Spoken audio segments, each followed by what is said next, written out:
Paimon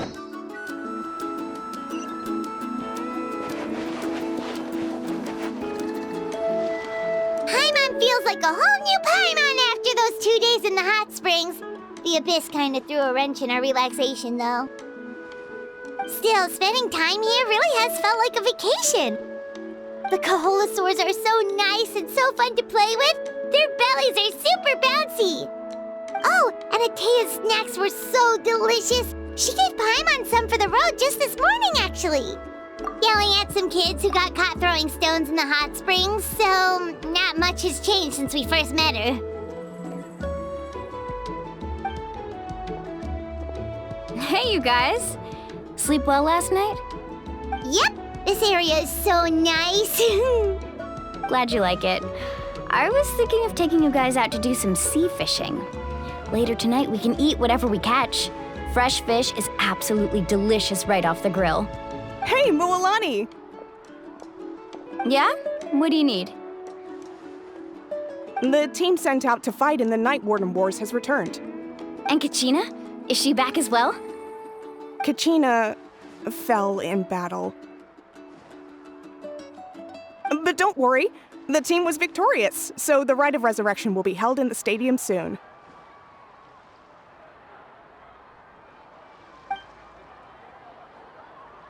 That's a relief. The Abyss is cunning, and it was her first time. Mistakes are bound to happen. Exactly. She deserves to hold her head up high. All right, thanks for letting me know. We'll head out in a bit. Jeez, she sounded a little anxious there. Had me thinking it was bad news for a moment. Mualani, you said the Abyss was cunning just now, but it seems like the Abyss just wants to destroy everything. Like, think about all those monsters that attacked your tribe. If there really was some sort of cunning plan, wouldn't it make more sense to send them to attack Kachina and her small team? Not that Paimon wants them to be in any more danger, it's just... Relax, I get it. The Abyss is difficult to understand, that's for sure. At a glance, it certainly seems like the only goal is total destruction. The Abyss isn't a living entity after all, so what capacity for logic or planning could it possibly possess? But through our long history of fighting the Abyss, we've realized things aren't quite so simple. 500 years ago, the Abyss invaded Teyvat. You know about that, right? That's right. Khaenri'ah suffered greatly during that time. But so did every other nation in Teyvat. And Natlan was the worst affected of all. It took the combined efforts of the then Pyro Archon and heroes from every tribe to finally repel the Abyss. Even so, the effects of the invasion lingered for hundreds of years, only able to be reversed little by little. Our tribe's waters were contaminated. The Children of Echo's territory was overrun by dangerous sludge surging from underground. Unrelenting black winds tore across the lands of the Flower Feather clan. It was like each disaster was designed for a specific tribe. Exactly. We once thought that the Abyss's desire for destruction was a sort of primal instinct, but its methods are, in truth, marked by intelligence. We now believe the Abyss has invaded the Night Kingdom, and has the capacity to read the memories of this land at any given moment. And that's how it became so dangerous and cunning, almost like it knows you inside and out. Yes, and that's why we've been unable to fully eradicate it, even after all this time. Luckily, the problems left behind by the Abyss have been successfully addressed by the various Pyro Archons we've had over the years. Now every tribe is prospering and things are looking up. I mean, just look at what we managed to do a few days ago. We totally fought them off.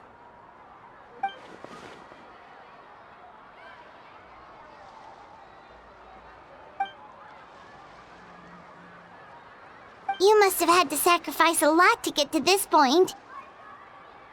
Every battle, every sacrifice is in pursuit of a future where we get to stop fighting. Responsibility. Duty. Unavoidable burden. Everyone in Natlan views the war differently. But I believe we will be rid of the Abyss one day. And the efforts of all who fought against them will become a story for the ages. To think that my name could survive in ballads passed down to future generations, it's kind of romantic. Everyone has something that drives them forward, you know?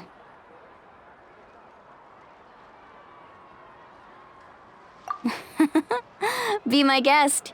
Heroes are always welcome in Natlan. Anyway, let's head to the stadium. Our fishing trip can wait until Kachina's back with us. The sea's not going anywhere.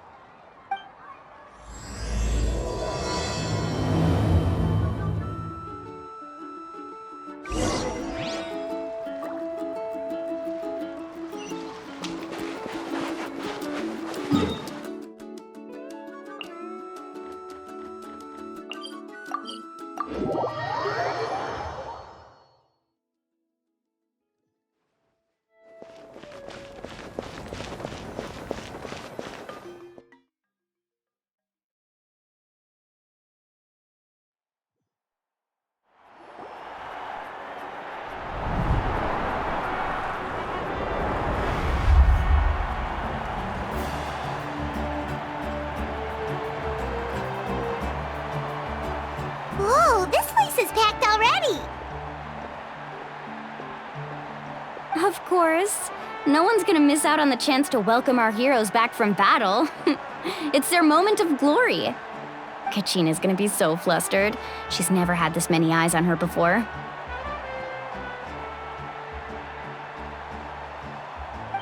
Yeah, she doesn't seem like the kind of person who likes being the center of attention. Looks like I'm just in time. Kinich, you're here! Yeah, a commission ran longer than expected, but I made it. I heard about the incident with your tribe, Mualani. Is everyone all right? Yeah, it's all taken care of. Our new friend here's got some tricks up his sleeve, by the way. He's just as strong as Kachina made him out to be. Hey, look! Is it about to start? That's right. Someone will come out and recite a eulogy, and then we'll sing the Ode of Resurrection together. Come on, let's find a spot with a good view. When the singing starts, just follow my lead and you'll be fine. Let's go somewhere higher up so Kachina can spot us.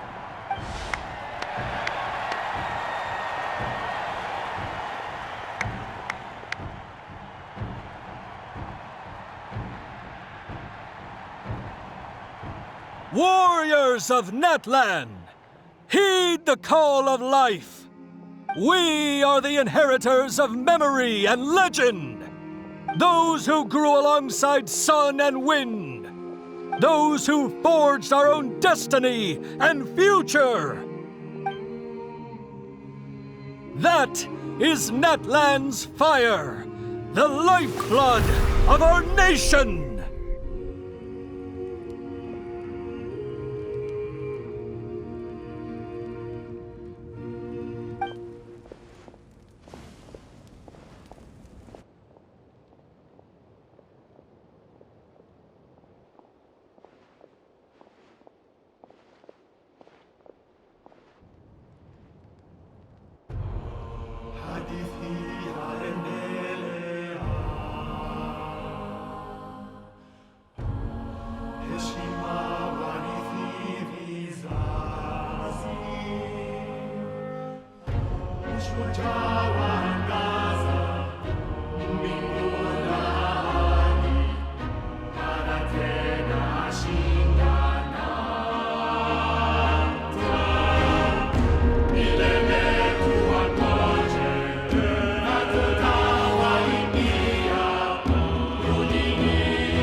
I could not find Kachina within the Night Kingdom, or locate her ancient name. What?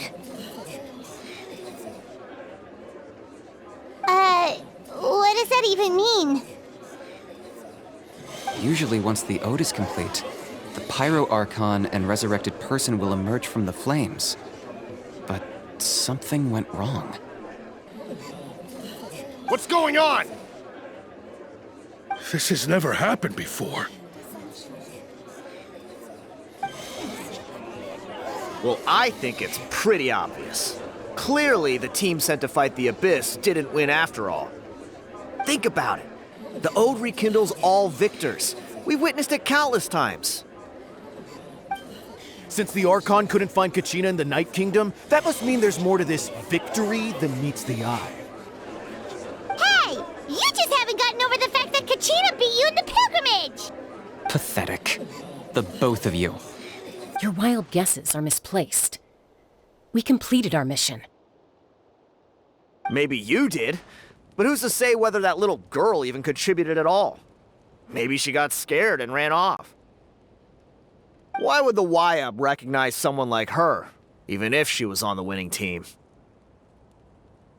How dare you insult a hero of Natlan like that? Kachina sacrificed herself to repel the Abyss. She doesn't deserve to be subjected to your vile rumors when she's not even here to defend herself. Calm down, Mualani. There's no point arguing with the likes of them. I can't just sit here and let them slander her like that. To insult a hero of Natlan, the person actually has to be a hero. You... Think about it, everyone. Who do you think is really at fault here? A girl who never should have even gone to war? Or the great Pyro Archon? Why would the rules of our nation suddenly stop working?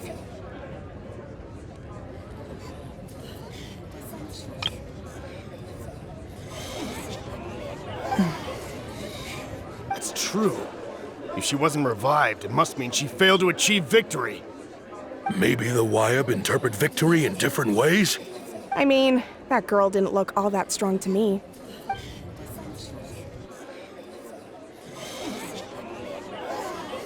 Kachina wouldn't have run! That's not like her at all! No, she's been waiting for this moment for too long. No matter how daunting the situation, no matter how scared she might feel, she's always the first person to stand up and face it head on. We don't even know what happened. So don't you dare try to use this as an excuse to vent your anger or slander her reputation. Fine. We'll find out what happens soon enough.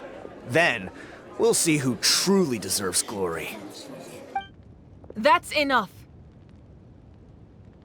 There is no doubt about today's victory, or Kachina's part in it. She is a hero worthy of our admiration and celebration. However, the failure of today's ceremony is undeniable.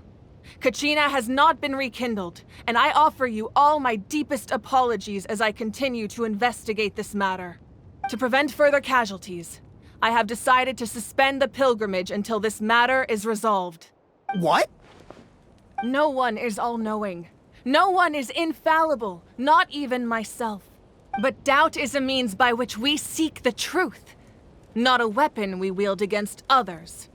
I didn't mean it that way, Archon. I just... If there are things you wish to clarify, then ask me directly. Doubt my answer if you wish, but now's your chance. You have concerns? State them. No, of course not. Even though I have said nothing to change your mind, then it would seem the truth never mattered to you at all. That guy doesn't even have the courage to answer the Pyro Archon's question. So much for all that glory talk earlier. I have a question, Archon. My friend Kachina. Do you have any idea where she is? It's extremely important to me. I know you said you were investigating the situation, but I'm sorry, that's not enough. I've already shared everything I know. If you want to learn the truth and rescue your friend sooner, you should join the investigation. So, what do you say? Of course I'll join. In that case, come see me in the speaker's chamber. We should join them. Oh, and if it's not too much trouble, could you drop by as well, Traveler? I'd like to have a chat. Rest assured, everyone, I'll keep the tribal chiefs informed on the progress of the investigation. Once again, I apologize for the outcome of this ceremony. If there are no further questions, let's part for now. Did she just ask us to come along? I believe she did. Let's go. I'd like to know what's going on myself.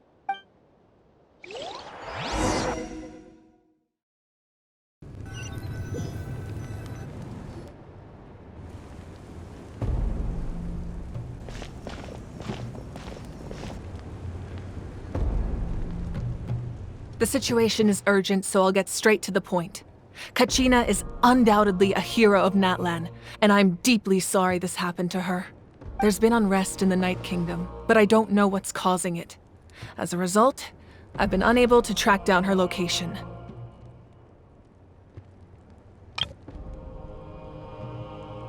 Until we find and address the cause of the unrest, the Ode of Resurrection will continue to be ineffective.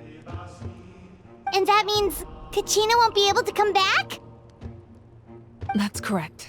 Not until the problem with the Night Kingdom is resolved. How long will that take? It's hard to say.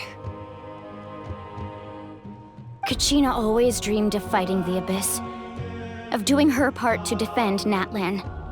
She wasn't afraid of death because she knew, if it came down to it, the Pyro Archon would be there to bring her back to life. Whenever we sat down together, exhausted from training, she would always hum the Ode of Resurrection. She was supposed to come back to us. We were supposed to hug her and celebrate with her and share her joy. We supported her every step of the way, but what are we supposed to do now? Sit peacefully and wait for her return? Lose ourselves in grief over her death? Tell me, are we her friends? Or her murderers? That's not fair, mualani. It's all right. I understand your rage and your grief. Kachina's life means a great deal to me, Mualani. Believe me, I want to bring her back as soon as possible. I would give you that peace of mind if I could. But please, hear what I have to say so I can at least give you a broader picture of the issue we are now facing. Considering the recent attack on your tribe, I believe the Abyss has found a new means of undermining the rules of our nation. You mean... The Sacred Flame. The foundation of our resistance against the Abyss.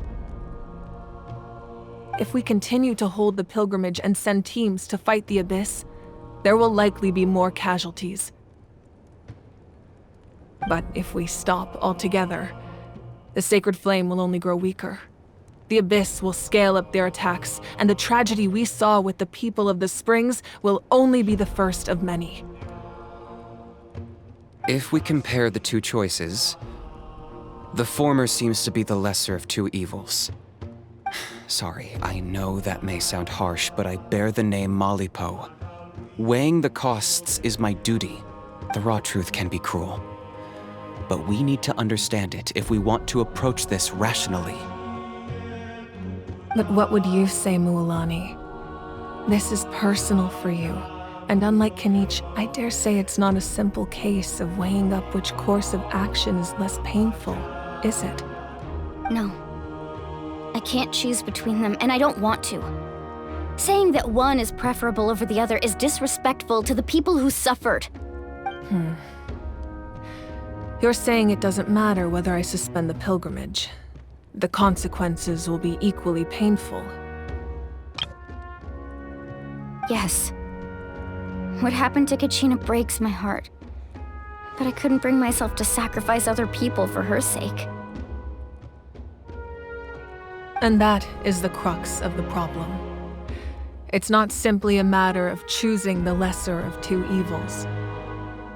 Either way, there will be people who suffer. And the end result will be the same. Belief in the pilgrimage will waver. Once doubt has crept in, the people will no longer unite in battle against the Abyss.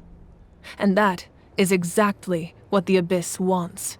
Their ultimate goal isn't to break the rules that make the Ode of Resurrection work. It's to destroy the people's faith in them. To prevent what happened to Kachina from happening to anyone else, we need to suspend the pilgrimage. So that is my current plan. And in the meantime, I've made efforts to strengthen each tribe's defenses. Then, we have to find another way of strengthening the sacred flame to keep the Abyss at bay. This won't be easy. I'll need time to figure out the best approach. I understand your anger, Mualani, but I hope that provided some clarity at least. Wow. Paimon thought things were gonna get heated for a second, but the Pyro Archon took the time to explain everything so patiently. I owe you an apology, Archon. I let myself get carried away earlier, and I'm sorry. You're right. We need to focus on finding solutions. We could always hold the pilgrimage without sending a team to fight in the Night Warden Wars. That way, we would still be able to fuel the sacred flame. I've considered that, but the two events have nearly always been linked. Without the chance to fight the Abyss, pilgrimage rankings lose their prestige, and competitor numbers will drop. With fewer participants, the amount of contending fire produced will decrease, and the vicious cycle will continue indefinitely.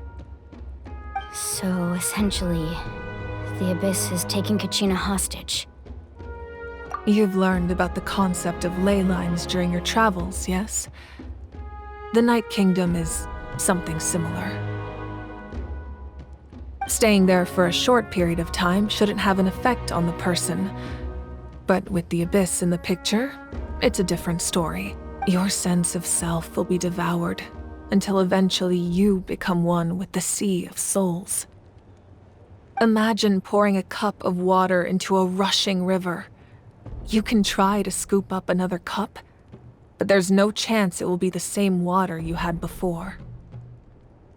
I won't sugarcoat it. That is the danger Kachina is currently facing. Just like you said, Archon. Both of these problems need to be addressed. You can focus all your efforts on dealing with the sacred flame. I will go search for Kachina. The Abyss poses the same threat to you as it does to her. It is very possible you will not return. Knowing that, do you still choose to go? Kachina's waiting for us to rescue her. That's all that matters. I failed to protect her during our campaign, but I can make it up to her now. I choose... Traveler? What do you think? Understood. Then I'll support you in any way I can. The Masters of the Nightwind have a technique that can extract an ancient name from the ley lines. If we can find Kachina's ancient name, I can use the link between them to pinpoint her position within the Night Kingdom. Then comes the hard part. You need to visit the Night Kingdom in person and rescue her. But isn't the Night Kingdom a land of souls? Can we even go there? Under normal circumstances, only the consciousness can enter. But there is a way to go there in person. However, know that the Night Kingdom will attempt to repel you, and the Abyss certainly won't leave you be. That's fine by me. Same here. Fighting the Abyss is nothing new for me. So, Paimon's the only one who's scared? Well, if you're going, Traveler, Paimon's going too. Citlali of the Masters of the Nightwind once created an artifact that can be used to communicate with the Wyab. We call it the Spirit Speaker Stone. It was originally used as a ceremonial artifact wielded by the tribal chiefs, but that spiritual quality also means it can be used to search for an ancient name. That was the artifact I delivered to the Scions of the Canopy a few days ago. Didn't think I'd be hearing about it again so soon. Thank you so much for your help, everyone. Your thanks are unnecessary. I will offer you whatever aid I can, but your fellowship and courage are what will truly decide the success of this operation. Besides, you're the ones helping me. I can only focus on one thing at a time, after all. Traveler, I certainly didn't expect our first conversation to be so serious. I've heard all about your accomplishments. Ever since you arrived, I've been hoping to meet you and offer you Natlan's highest level of hospitality. Why? Why? Is that not what happened in the other nations you visited? Yeah, things were pretty complicated at the start. And, in the middle. But our reputation's solid nowadays. That's more like it. After all, I've heard you're someone who transcends fate. Perhaps even more than you can imagine.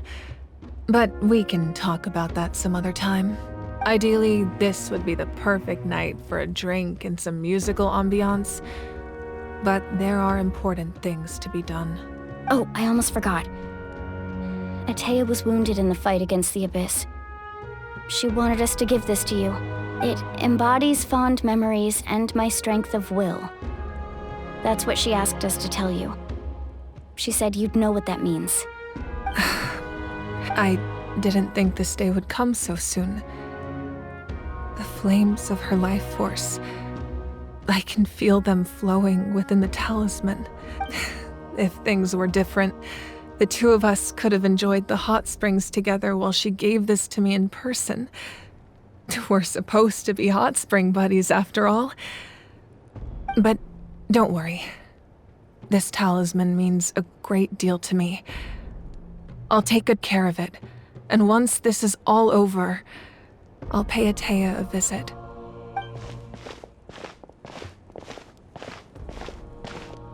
You said you didn't want to jeopardize the production of contending fire. But that's not at all why you decided to suspend the pilgrimage, is it? You're right. Even now, the production of contending fire is far from sufficient. The gradual corrosion caused by the Abyss has resulted in a massive shortage of pyro energy, and we're currently at the breaking point, as things stand. The pilgrimage is a lost cause. Suspending it allows us to save our strength to defend the tribes. The Abyss has brought catastrophe to Natlan, and Kachina's disappearance in the Night Kingdom is a direct consequence of that. We can't let the general public know that. No. If the public learned that Natlan's destruction was close at hand, there would be immense panic. But if I said nothing at all, they would have continued to question the integrity of Natlan's heroes. Another simple choice. The latter was clearly the better solution. But you chose otherwise. I have never subscribed to the belief that the right choice is the one with the fewest sacrifices. Let's go. There's still a way for the sacred flame to last a little longer. You mean? Yes. Come with me.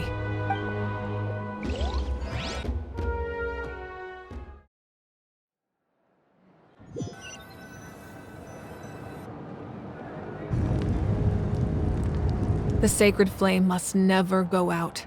Not only does it strike fear in the Abyss, but it's also the pillar of Natlan's stability. So until our heroes are ready, I will sacrifice my power to keep it burning. But that can only last so long. I think we should focus on the remaining ancient name-bearers. Don't let desperation cloud your judgment. Those chosen by the Wyab have already embarked on their destined path. It is for them to decide how that journey ends, not us. All we can do is support them. Even so, for you to make this sacrifice, it's not right. If not me, then who? No other is capable of sustaining the sacred flame. I possess great strength, but I'm not above my people. This is part of my duty.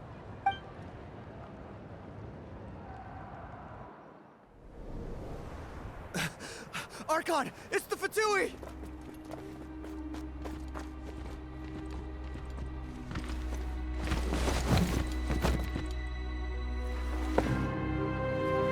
The Archon of Natlan. A force to be reckoned with. The secret of the ley lines is no secret to me. Long have they been destined for ruin. And since the oath made 5 centuries ago remains unfulfilled, what use is the Gnosis in your hands? I don't know what you mean. But it sounds like this is about more than the Tsaritsa. In times of crisis, someone must pick up the mantle of salvation.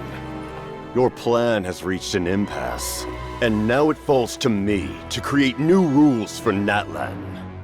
But before the dawn of a new age, the old must be destroyed.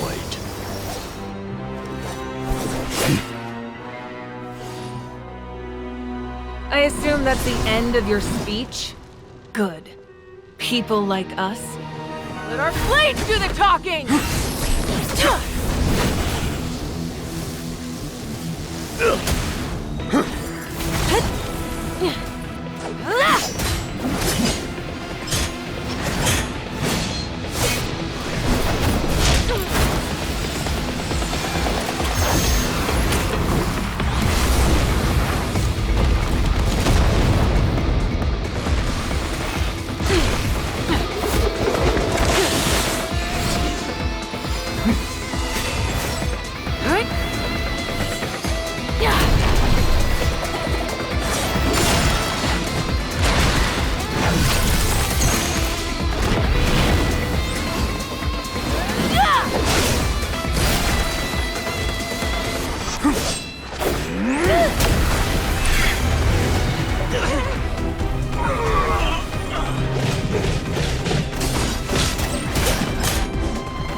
Masters of the Night Wind.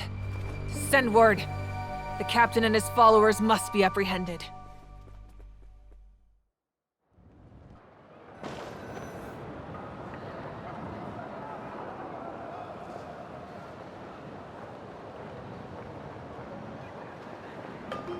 Are you alright, Archon? He was a formidable opponent.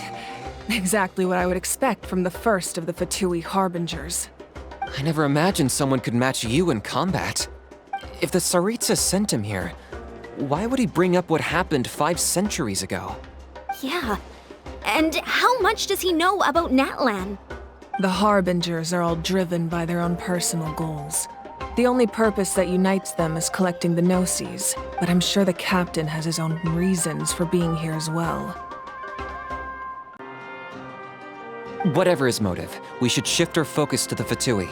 If they attack again, and we're not prepared, we're done for. No, we're running out of time. The wound I inflicted should hold him back and weaken him for the time being. Besides, I'm sure you noticed, the power that came to his rescue just now came from the Masters of the Night Wind. In other words, there are traitors among us. Not necessarily. This could prove to be a very valuable turn of events. When we exchanged final blows, I sensed an unusual presence within him. I'll need to investigate further. Kinich, Go to the Masters of the Night Wind and look into who could have aided the captain. Speak to Citlali. She should know. Of course. I'll head out right now. Do you still intend to... Yes, but fear not.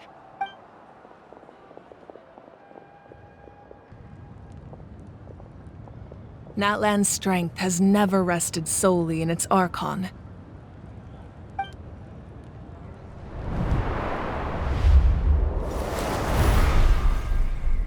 Together we foresaw the only path that leads to our nation's future.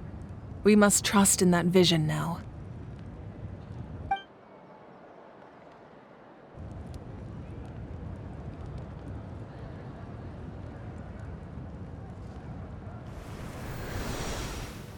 Is everything okay, Archon?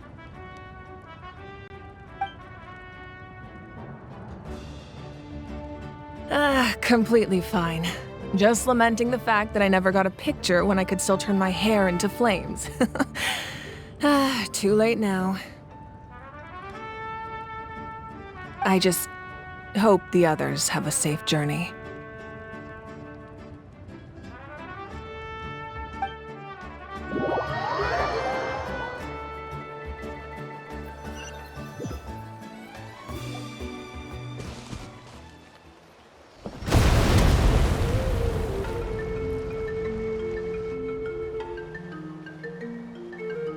What's happening at the stadium?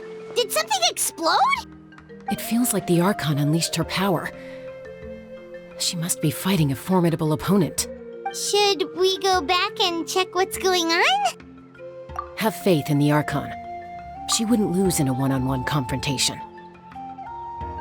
Once we find Kachina's ancient name, we'll head right back. Okay, let's just keep climbing.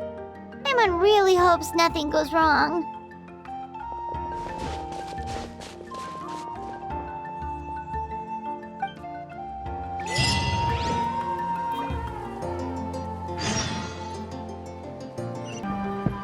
That's Waina, the tribal chief. Let's head over to him.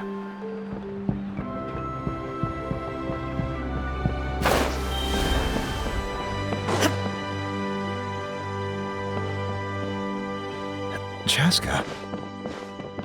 Nice to see you again, Waina. I'm afraid we don't have time for pleasantries, so I'll get right to it. We're here for the Spirit Speaker Stone. Whoa, hold on a second. At least tell me why you need it first. My friend Kachina is trapped within the Night Kingdom. We need the stone to find her ancient name and rescue her. Rescue her? From the Night Kingdom? That's right. I'm sorry, but someone needs to tell you what you don't want to hear. Going there, a mature warrior would never make such a foolish decision.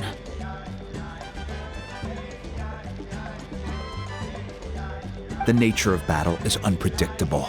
You never know how it's going to end.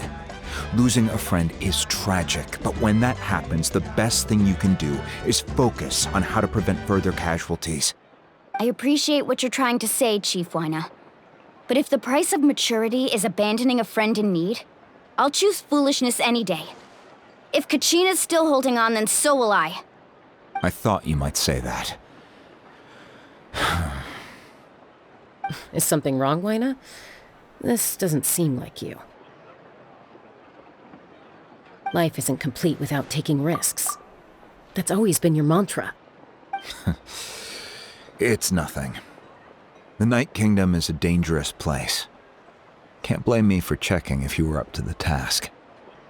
If you're that determined, far be it from me to stop you. Here's the stone. Keep it safe, okay? It's not like we have a spare. Thank you. Huh. Seems like you two go way back. But aren't you from the Flower Feather Clan, Chasca? Oh, Chasca's a peacekeeper, so she's famous throughout the tribes. She's always the one people call to resolve conflicts, so we slowly got to know each other that way. Her younger sister Chuychu's always hanging around our tribe, too. She's helped us out a lot in the past. Oh, you have a younger sister? Yes, I'll introduce you to her sometime. But let's get back to business. Waina, How do we use the stone? As you probably know, your intended destination is completely different from the real world. The Night Kingdom is like a river flowing with concepts, and the ancient name you seek is like a tiny fish swimming downstream.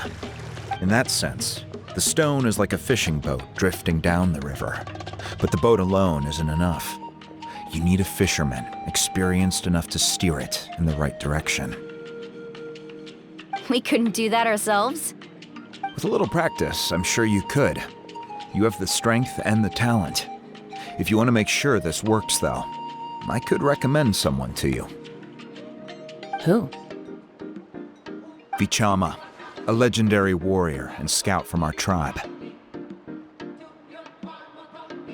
He's got a keen eye and a well-honed intuition. Even his ancient name means to seek. If you're fishing for a name, you're gonna want him on the boat.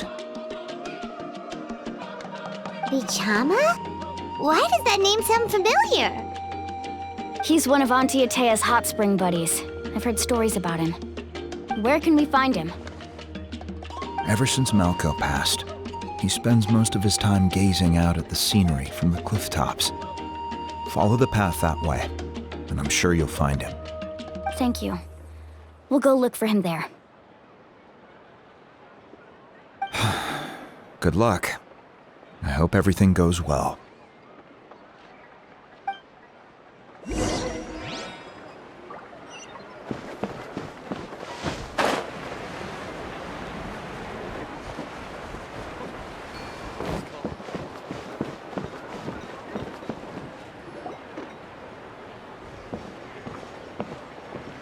Someone admiring the scenery from the cliff tops. Ah! That must be him! Hello there, are you Vichama? That's me. Did you need something?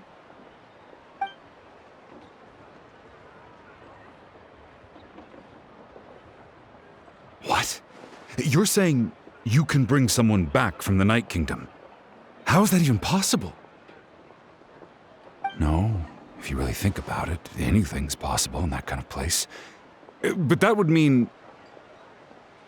Are you okay? You don't look so good. Everything's fine. I'll help you, but I do have a small request. After I help you find Kachina's ancient name, I want to use the stone to look for my friends as well. Your friend?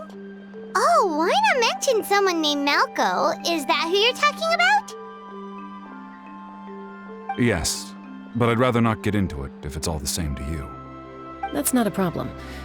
We agree to your request. Yeah. Since you're helping us find Kachina's ancient name, it's only right that we return the favor. Then we're agreed. Can I have a look at the stone?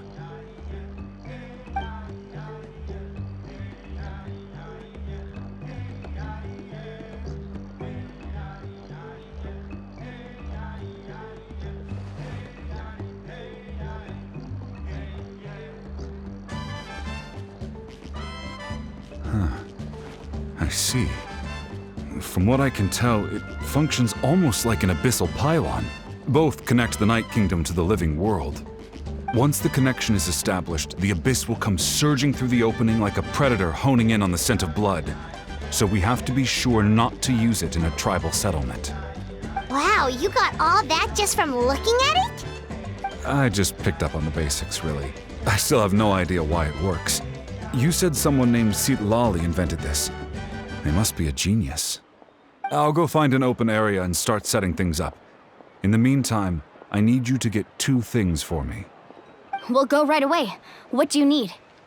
First, I'll need some hook ropes. Pretty much every store around here carries them, so no need to go anywhere special. Oh, and I need to build a net out of them, so make sure you get a good amount. Wait, are you saying you're going to use a real net to catch Kachina's ancient name? How does that work when one's tangible and one's not? By creating something tangible in our world, like a net, we can create a connection to a corresponding concept in the Night Kingdom. Basically, I'm going to use the concept of a net to catch something equally intangible, an ancient name. Oh, I see. What about the second thing you needed? Right. I need two chunks of obsidian. Once we bring the ancient names into our world, we'll need a place to store them. Normally, you can only get obsidian from the Children of Echoes, but I heard there's a traveling merchant from that tribe around here somewhere, so maybe you can try your luck there. Gotcha! All right, let's split up. See that clearing? Let's meet over there when you're done. Oh, and you can send someone with me if you want. In case you're worried I might take the stone for myself. What do you think, Chasca? There's no need. Lena spoke highly of you. That means you're trustworthy. I appreciate it, even though that doesn't mean much to me anymore. Anyway, it'll take some time to set everything up, so no need to rush. I'll see you in a bit.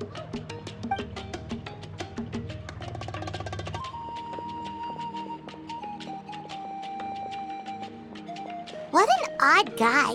He seemed so defeated, but also really invested in the stone at the same time. I don't have any more insight than you, Paimon. Let's just focus on the preparations for now.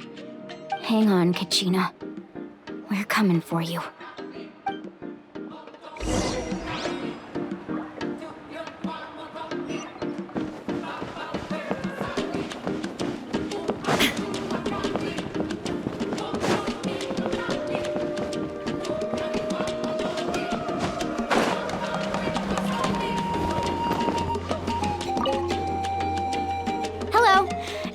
Hook ropes for sale?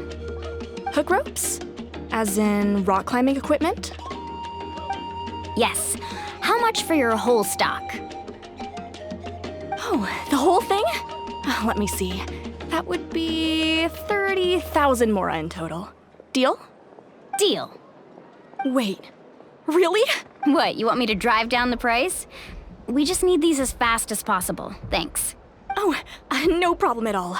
I'll even pass along some information on the house. These ropes are usually used by rock climbing enthusiasts. If you want to learn, Roka's the person you want to ask. All right, that's everything.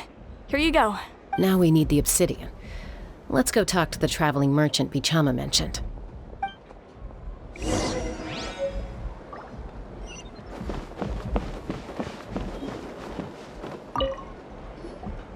Excuse me, do you sell obsidian? Why, yes. I've got a chunk for sale right over there. Perfect. Is that the only one, though? We actually need two. That might be tough. Tell you what, I'll take a look through these boxes over here and we'll see what we can find. Thank you so much. We'll wait here. Relax.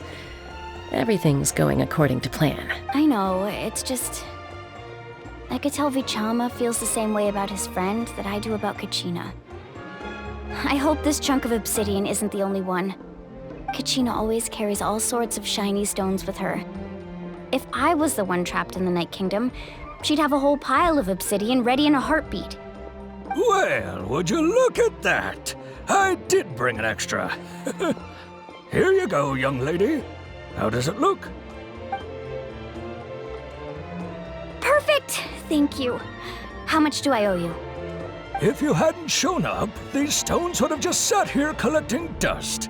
I'll take 3,000 mora for both. Here you go. By the way, I heard you mention Bichama just now. You running an errand for him, then? How's he doing?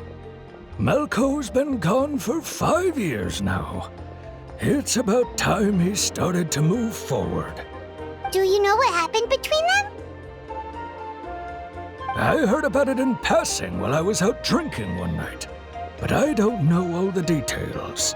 Bichama and Malco grew up together, and even made a name for themselves together.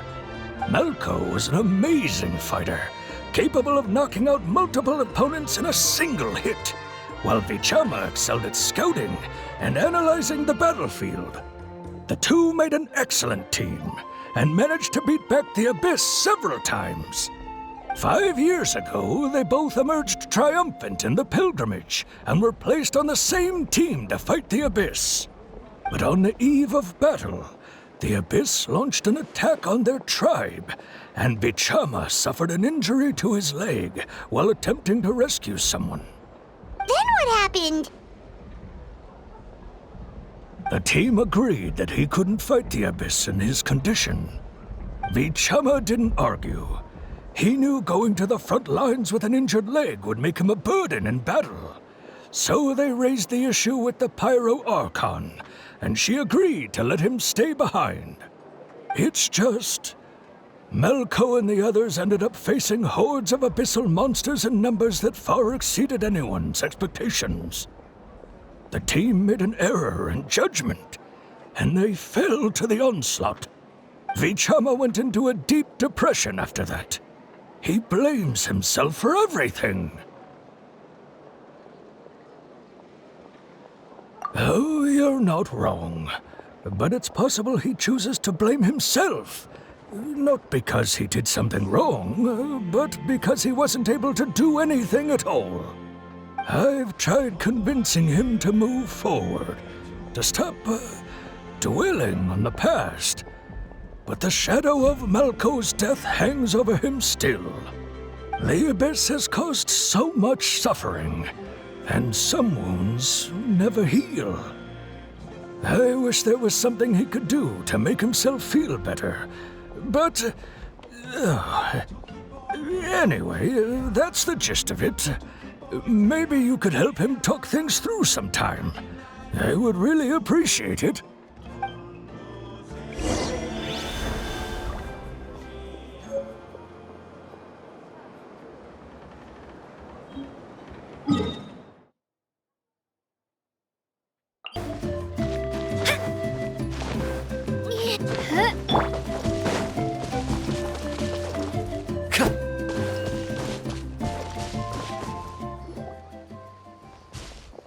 Did you get everything? Yep, it's all here. When do we start? I've made all the necessary adjustments, so we're good to go. As agreed, I'll help you find Kachina's ancient name, and then you return the favor. Go ahead.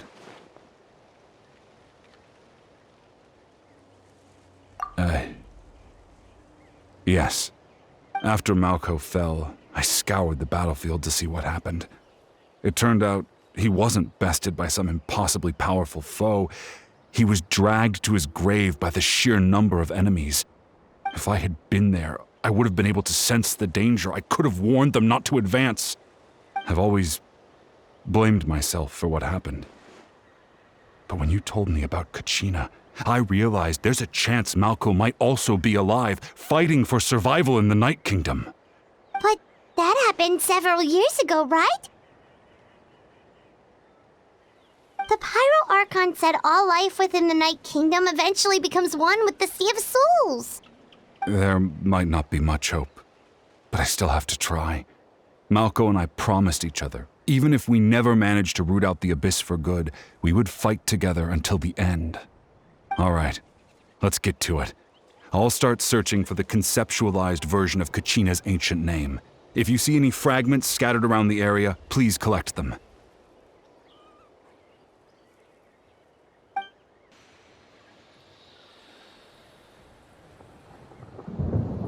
Make sure you prepare yourselves for battle. As I said, the stone will link the mortal realm to the Night Kingdom. The Abyss will likely emerge in response. Look at that golden thing! It must be one of those fragments Bichama mentioned. Let's get closer!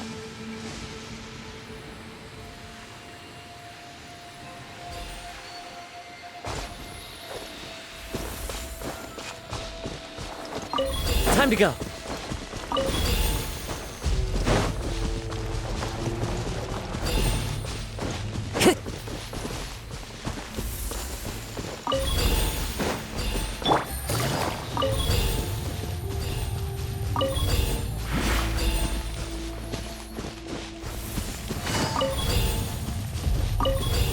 Whoa, monsters incoming! Watch out, everyone!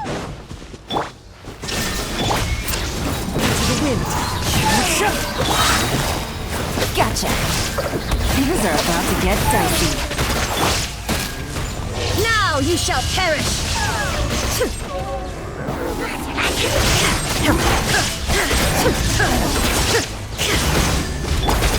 The wind knows me. Clouds high. The birds call. How much longer, Vichama? Not long! We're getting close!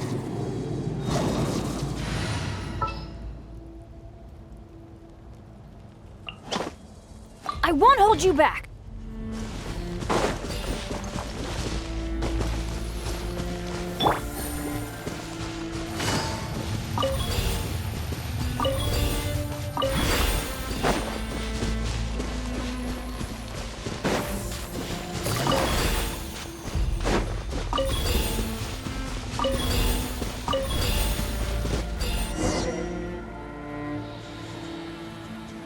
Vichama!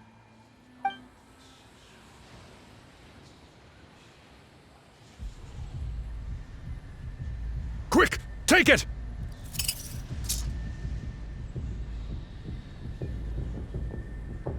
I found Kachina's ancient name. Hang in there, Malco. Just a little longer. Something's not right. The power of the Abyss is getting stronger. The Abyss is corroding his body! Vichama, you can't keep going, you'll die! I should have died 5 years ago. I just need a little more time. Please, I'm almost there.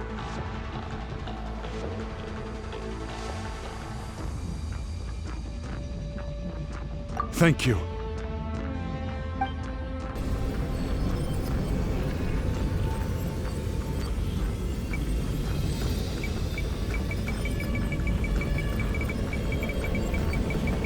Whoa, watch out! The power of the Abyss is strong.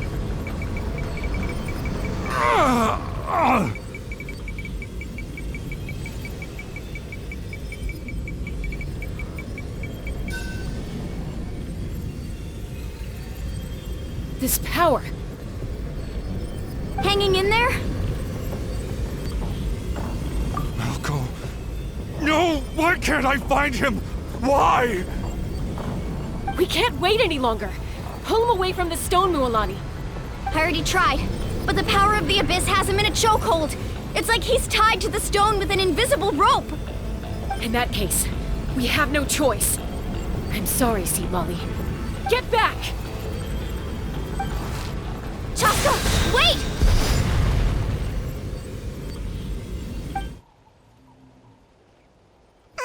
Ouch! What happened just now? It looked like the spirit speaker's stone was... The stone's power was spiraling out of control. The only way to stop it was to destroy it. You were all caught in the shockwave of the explosion. You might feel dizzy for a while, but that's normal. Give us a heads up next time, will you? You're lucky we managed to dodge it in time. I thought I said to get back. Yeah, barely a second before you made it go poof. Not everyone has your reflexes, Chasca. We were this close to getting dragged into the explosion. Okay, I'll be more careful next time. At least Kachina's ancient name is still in one piece. Wait, where's Vichama? Vichama! Vichama! I couldn't find Malco's ancient name. It must be completely gone by now.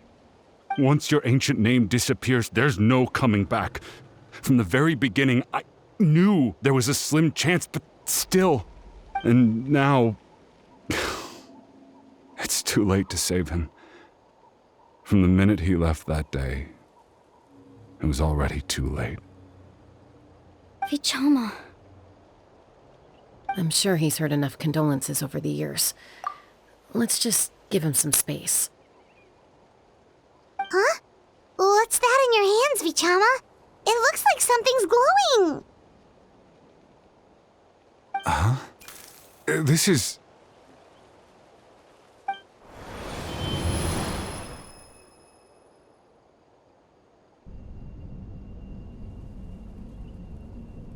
Hey, Malco. Got any strength left? Not enough to swing a sword, but to say a few last words? Sure. Too bad. No one will get to hear them. I never thought I'd actually die on this mission. Not that I'm afraid to die. It's just hard thinking about my mom's face when she hears the news. Guess I have something to be thankful for then. My parents died a long time ago. They won't have to mourn me.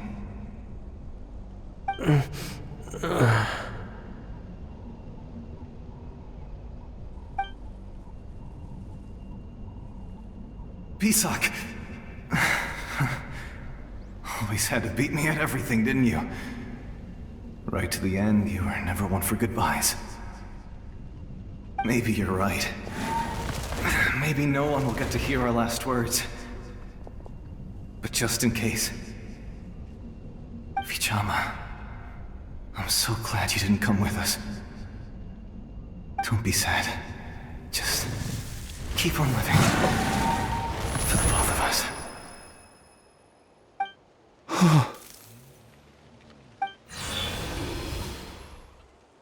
Was that a memory?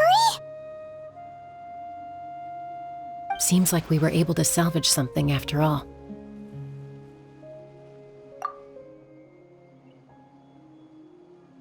Of course. Seeing him, hearing his voice again, it makes me unbelievably happy.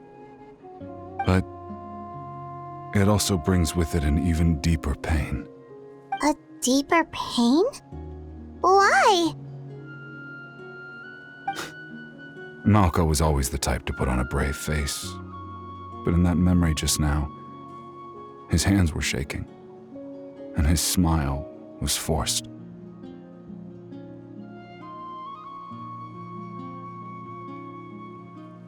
For all these years, I regretted not being able to fight alongside him to the end. And now I know, at the end of his life, he was thinking the same thing. Vichama. I'm fine. Actually, I heard Chief Wyna wasn't really on board with your plan to go to the Night Kingdom. When you asked for my help, I hesitated too. I knew helping you find your friend's ancient name meant leading you one step closer to danger. But I also understood why you had to try. Everyone has regrets in life, but not everyone gets the chance to make up for them. Once allowed to fester, guilt strips us of our most valuable qualities as warriors. In that sense, we might as well choose the braver path from the very beginning. If I could do it all over again, I would have followed Malco to the front lines no matter what. Even with an injured leg, there were still things I could have done. That way, even if the outcome stayed the same, I still would have fought alongside him to the end.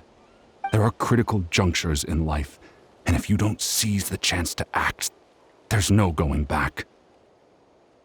That's something I had to learn in hindsight, but you're still at the crossroads of your journey, so I hope you can walk away without regrets. Thank you, Vichama. I feel even more determined now. Kachina will come back to us. I'll make sure of it. I promised I would find her, and I intend to keep that promise. That's good to hear. Strange. My body, it's... Once abyssal corrosion enters the body, a portion will fuse itself to your internal organs. Even though the Traveler possesses powers of purification, the corrosion can never be fully eradicated. Thanks to him, though, you were only briefly exposed. Slowing your breathing and controlling your emotions should help you keep the symptoms in check.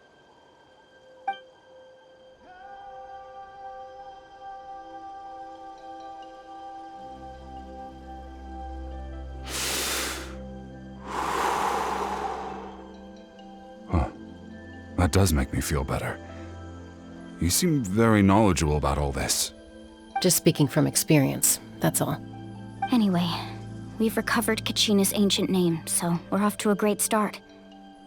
Let's get Vichama back to his tribe and tell Wyna the good news.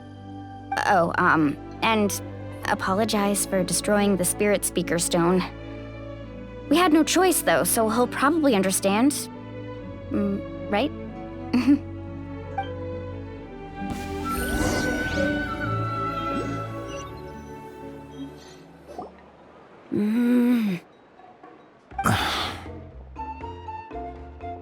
Koichi, are you really gonna just stand there like that? I don't know what you want from me. I think you know exactly what I'm trying to say, Uncle Wina. I can hear it in your voice. Honestly, it's just one thing after another with you two. They're back. Koichi? What are you doing here? Don't play dumb with your own sister. You know exactly why I'm here. My apologies, everyone. I just need to borrow Chasca for a few minutes. You come with me.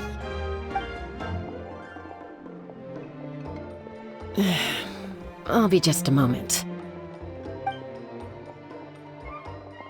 Who was that? Koichi, Chasca's younger sister. Although the two aren't actually related by blood, it's kind of a long story. It's not really my story to tell, but I guess it's not a secret. You see, Chasca was actually raised by cuckoo sores. She was afflicted with a rare disease when she was a child and abandoned in the wild as a result. The Abyss found her out there, all on her own, and tried to devour her. But in the end, all that did was trigger her will to live. That strength of will pushed her to survive. But it also planted a seed of conflict within her. Eventually, she was adopted by the cuckoo sores. Wherever they went, she followed, getting into fights right and left. For some reason, Paimon can totally imagine that. Well, when Chasca finally returned to human society, it was Koichi's parents who adopted her. At the time, Chasca still had a habit of getting into fights, so Koichi was always taking her around, apologizing to everyone. Ah, I remember those days. One of those fights was definitely with me. But, you know, kids, you're fighting one minute and your friend's the next. Eventually, she found a way to rein in that desire to fight. And now she's who people call to resolve conflicts. She's known as the Peacemaker. It sounds like she still argues with Koichi, though. Don't siblings usually stop fighting when they get older? That's partly my fault. Koichi asked me to stop Chasca from doing anything dangerous, but you probably know by now, once Chasca makes up her mind, there's no changing it. Oh, I get it. No wonder you tried to talk us out of going to the Night Kingdom. Chasca even said that wasn't like you. I'm all for your adventure. You need to take risks when you're young, because by the time you're my age, you couldn't attempt something like that even if you wanted to. Better try now than live with regrets later. That's what I say. Still, I can understand where Koichi's coming from. In the end, nobody wants to sit back and let a loved one put their life on the line.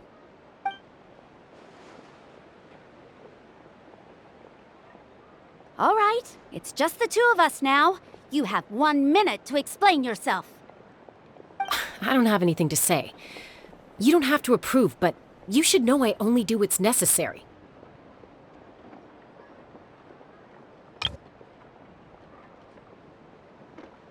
That attitude is exactly the problem. It's like you don't care. You try to sneak off to the Night Kingdom behind my back and then play it down as if it's just a trip abroad. Well, technically I am going abroad, right?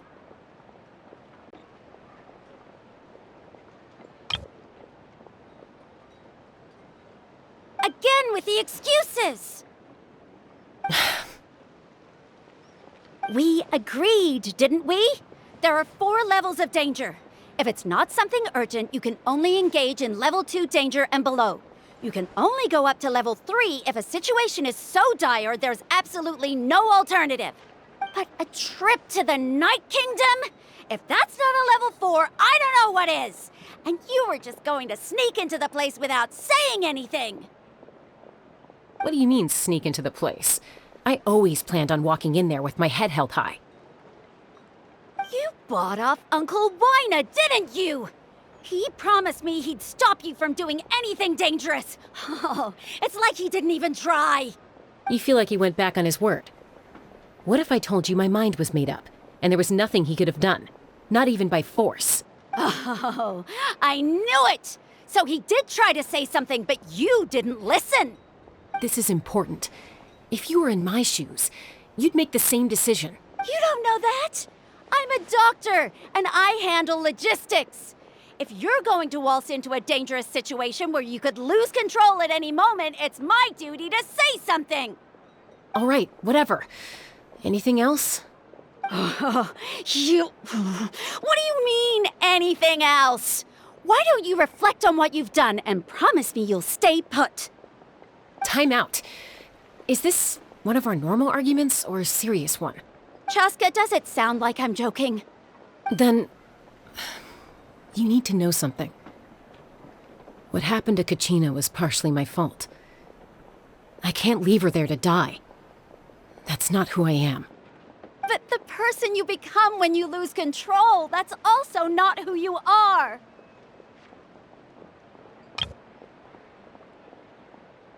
That's a different issue. You said it yourself.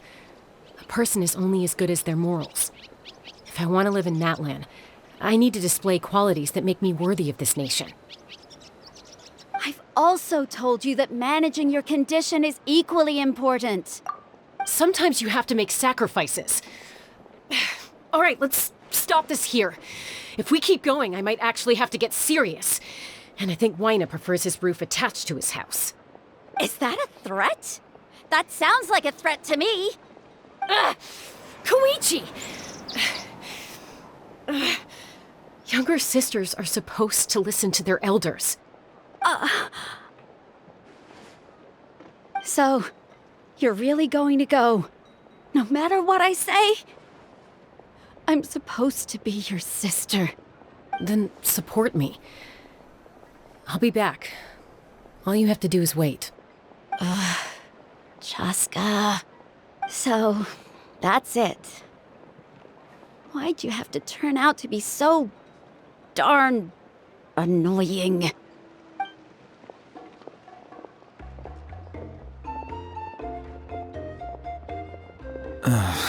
You two are something else. Something you wanted to say? I know you aren't related by blood, but you two sure are similar. Really? You know, I said that very thing to Koichi not too long ago, and she reacted the exact same way, down to the very tone of voice. It's not my place to get involved, but I will say this. Try to spend a little more time with your sister. You're tough kids. That doesn't mean you have to go it alone. Thank you. Anytime. All right. If you're done with the Spirit Speaker Stone, you might as well hand it over. According to Kinich, it's an important ceremonial artifact, so it'd be safer to keep it with me. About that. If only Tone Deaf Bard was here, he could have repaired it just like the Holy Liar. It might be in a few more pieces than you remember. Huh?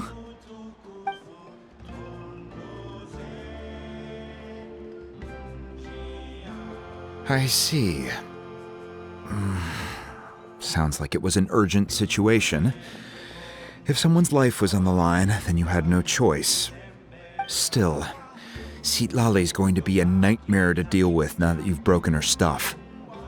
I'll explain everything to her later. Stay safe out there in the Night Kingdom, okay? I'll wait here for your safe return.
We're back! We found Kachina's ancient name, too!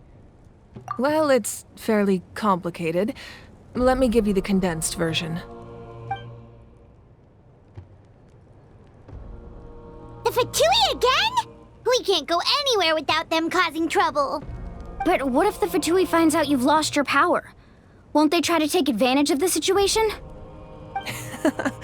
That's why it has to be our little secret. No one else can know, or we're asking for trouble. Look, I wish I could offer you some sort of consolation, but I won't lie to you. With multiple factions closing in, there's nothing comforting about the situation we're facing. Still, all you need to do is focus on your goal. You can leave the complicated matters to me. I can also step in on the Pyro Archon's behalf. There's a limit to what I can accomplish, but I'll help you however I can. There's no need to be so modest, iansan. Your incredible strength has long been a well-known fact. You're the pride of your tribe. Archon, I'm sorry about before. You have so much on your plate, so much that you have to worry about. But all I could do was focus on my own feelings. You have nothing to be sorry about. We all get overwhelmed by our emotions, myself included. Your reaction to Kachina's disappearance, I understand that feeling very well. Well, now that we have Kachina's ancient name, let's go track her down. Follow me.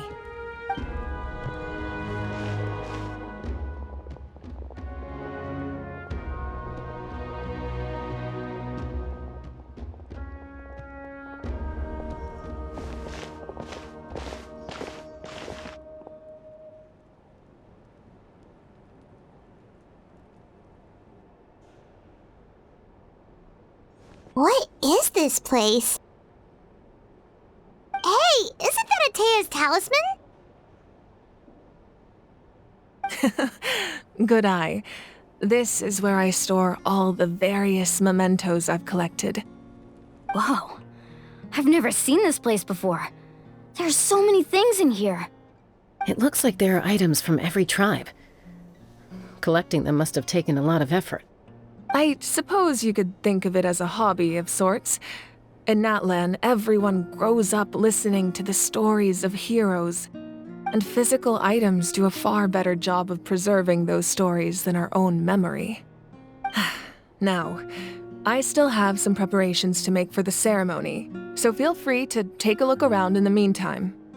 If you're curious about an item, I'm more than willing to tell you about its origins. All right, we'll have a look.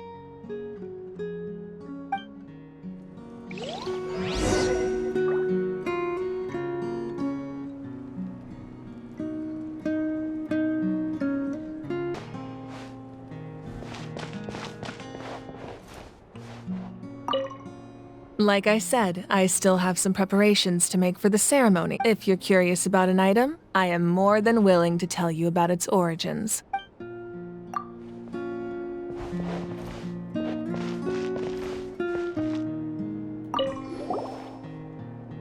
Hey, there's a fishing rod here. It must have belonged to the people of the springs. That's right. It belongs to a legendary fisherman named Matavaru. I have his entire set of fishing equipment, actually. He and I met in a tavern. He told me about a particular kind of giant fish and his meticulous plan to catch it. In his eyes, I saw a hunger and a strong fighting spirit. To him, the sea was the battlefield upon which he staked his honor. So, did he do it? The next time I saw him, he was covered in scars. It turned out the fish he sought had been corroded by the abyss. He managed to kill the fish, but sustained a serious injury in the process, which meant he could never go deep-sea fishing again. Can a fisherman claim victory if he fails to bring back his catch? That's what he asked me in the end. Well, Paimon thinks he won. That was my answer as well. The experience was far more valuable than the prize itself. In the end, he didn't want his tools to go to waste, so he gave them to me. Wait, that means you also know how to fish. Maybe we can go head-to-head sometime.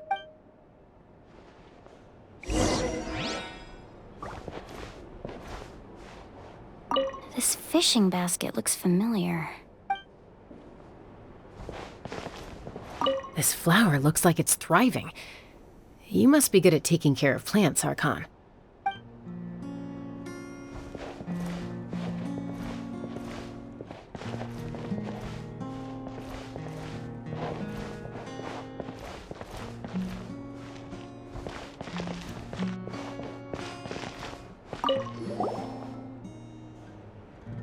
Whoa, this weapon is huge! Which tribe did it belong to? Ah, that weapon belonged to Tenoch, a hero from 500 years ago. Strictly speaking, he didn't belong to any single tribe. That's because even before the disaster with the Abyss broke out, he had already been exiled. Exiled? It was a punishment imposed out of necessity, but he accepted it all the same. He believed it was what he deserved. When the Abyss attacked, the tribes found themselves in urgent need of a powerful figure to lead them into the battle, and there was no one more courageous or resolute than him. He united the 6 tribes and accomplished great feats throughout the war. Ultimately, he perished, and because he had already lost his ancient name, the Ode of Resurrection was unable to bring him back. And so, he was laid to rest, alongside the countless warriors and civilians who lost their lives, buried in the soil of his native land. Wow, he sounds like a true hero. Indeed, even now his story is told throughout the land.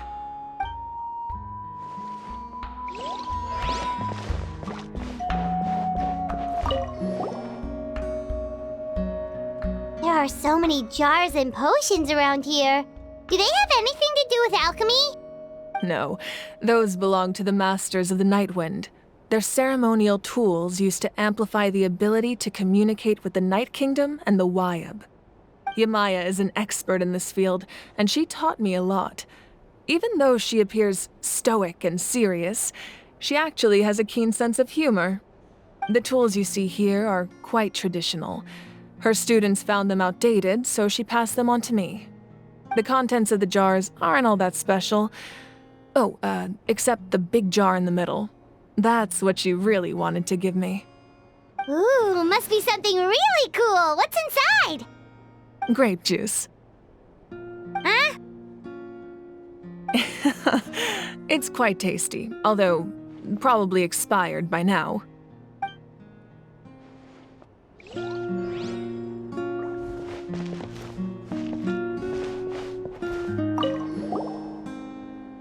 Whoa, that belt is bigger than Paimon's head!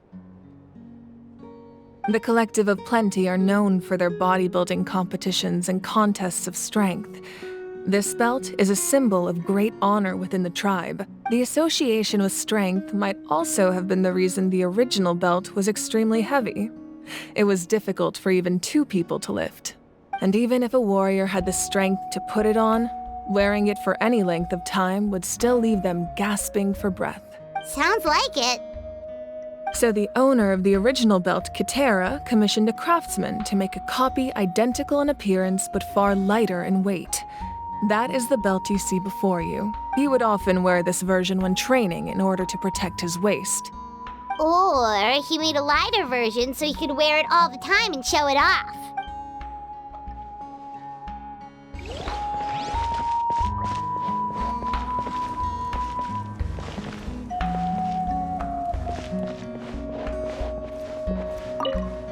Make sure to handle everything with care. This cup, for example, it's heavier than it looks.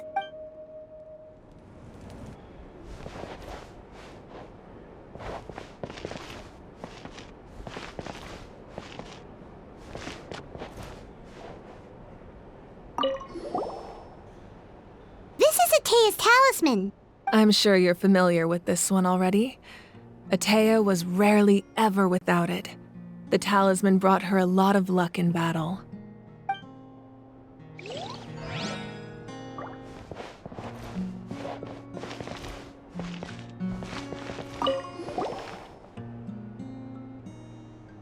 The powder still needs some time to settle, so let's wait a little longer.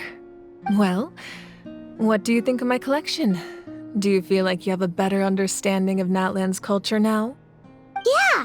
If each item represents a different story, seems like Natlan's really been through a lot. Does every item hold a special memory, just like Atea's talisman? That's right. The items in my collection actually serve a similar purpose to the ancient names passed down among the tribes. They demonstrate the true shape of time. The shape of time? Most people perceive time as a linear concept, almost like a straight line that can only move forward. We cannot change the past or predict the future. But there's also a different theory, one that I believe to be closer to the truth.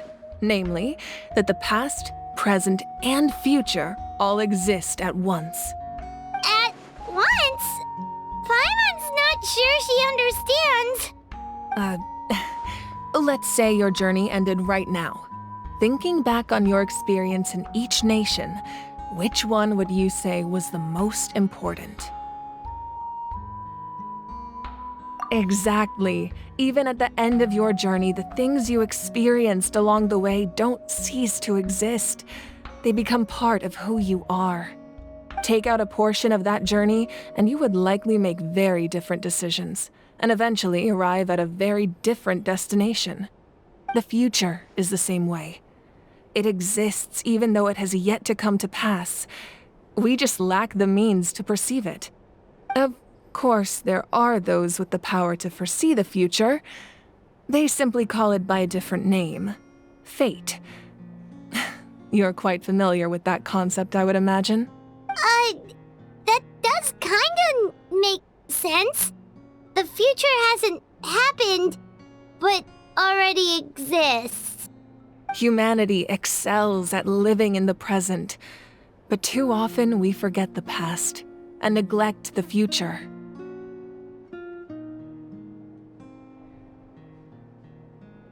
While the pilgrimage and the Night Warden Wars lead us to a better future. Only by uniting the people of Natlan across countless eras can we fight back against an enemy as formidable as the Abyss. To come up with such a set of rules, the first Pyro Archon must have possessed a level of insight I can only imagine. That's correct. At first, he was a mortal man with no special power. After he ascended to the Divine Throne, he used it to borrow power from the heavens and establish the rules of Natlan. Namely, a framework through which ordinary people can ascend to Archonhood. By holding the pilgrimage, we're able to determine the strongest among us. And when that person ascends to the Divine Throne, their inner flame will awaken. In addition, the sacred flame will grant them significant knowledge and memory of this land. After all, that's how I came to know everything I just told you. So, it all comes down to the power of the Divine Throne and the rules. Wait, is that a family portrait? Yes, that's my mother, father, younger sister, and the little saurians we raised.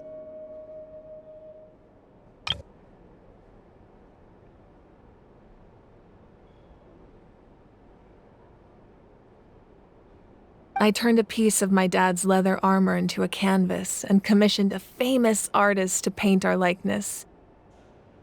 Your sister is so cute! It looks like the two of you are really close.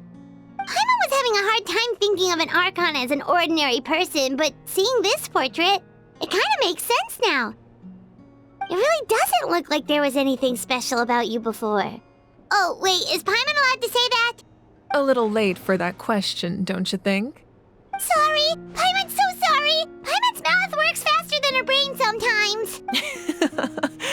It's all right. I'd never get upset over something like that. No matter what others may say, my past is a precious part of my identity. I'm forever proud of the life I used to lead. Becoming the Archon doesn't mean you sever ties with your family. The position just comes with a lot of responsibilities, so it impacts how often you get to see them.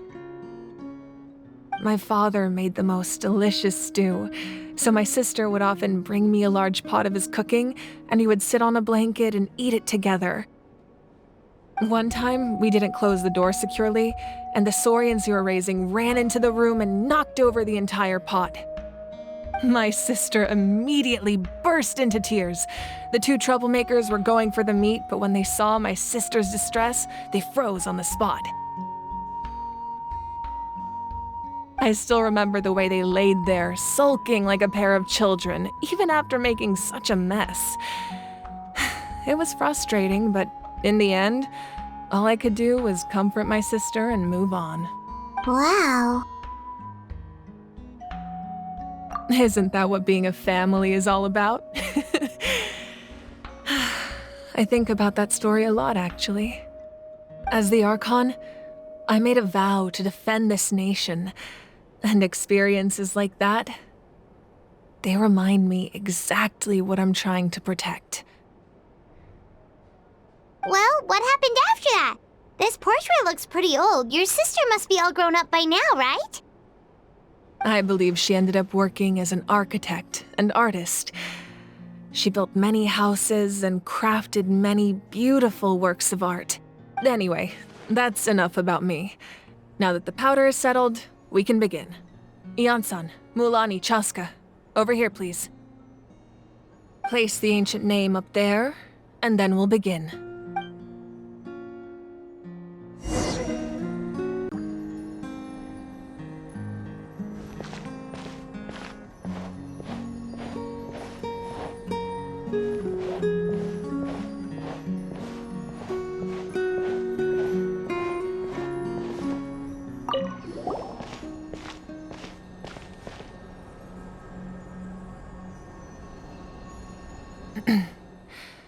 Surely as the echoes of life resound through heaven and earth, so too shall our stories remain eternal. Ancient name, take us to your fated bearer. Allow her to answer our call.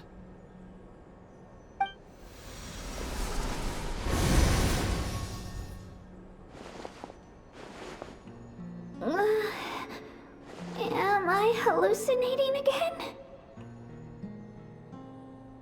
Kachina! Are you okay? Huh? I'm not seeing things, am I? Is the Abyss playing tricks on me again? It's okay, Kachina. It's just us. We're trying to find a way to bring you back. Everyone, you have to listen to me. I've been investigating the Night Kingdom this entire time, and I figured out what's wrong. The Wyab is being affected by the Abyss. I was waiting for the Wyab to send me back, but then this really strong monster came in and it almost killed me. The Wyab saved me, even though its power is weakening, so I've been hiding from the monsters while trying to find a way to help. The Night Kingdom has become a huge mess, though. I keep hearing these awful sounds and seeing really horrible things. Don't listen to those sounds, Kachina. The Abyss is trying to strip you of your sanity. All you need to do is stay safe and wait for us. We'll be there shortly. It's okay. I feel so much better now that I've had the chance to talk to you guys. You don't need to worry about me. I've never been strong or special at all, really. So I don't blame anyone for forgetting about me or leaving me behind. Just knowing you care is more than enough. I'll find a way back. You don't have to put yourselves in danger to come rescue me. You're always like this, Kachina. Now's not the time to act tough. We're coming for you, and that's final. I don't know what lies the Abyss has been feeding you, but I'll tell you something right now. Nobody here sees you as a burden. You're a victor of the Night Warden Wars, a hero of Natlan. All you need to do is wait for us to rescue you, and you'll get all the applause and recognition you deserve.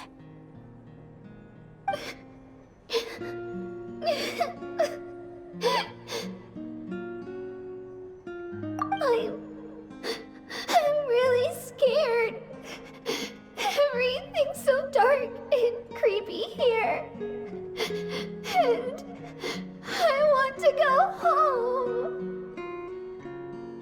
Still, I don't want you to put yourselves in danger because of me. I don't want to hold anyone back ever again. All you need to do is place your trust in us, just like you always have. No one fights alone. We're not leaving you behind. Not ever. Yeah, we're so close, we can't call it quits now! Thank you.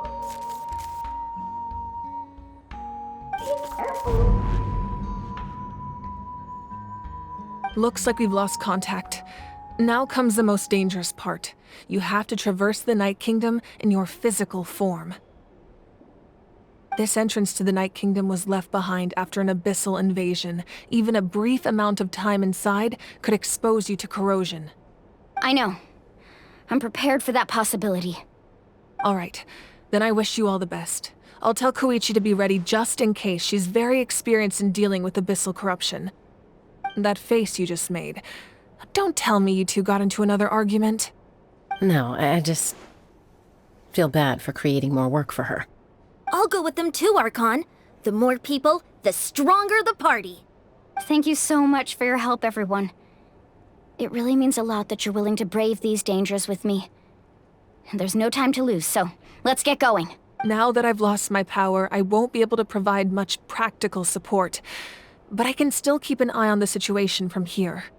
Iansan, I know it's unlikely, but if you encounter a situation you can't handle... That won't happen. I hope not.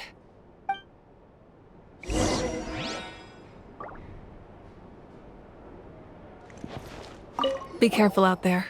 I'll observe the situation from here.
So we're underneath Natlan right now? It looks nothing like Paimon was imagining.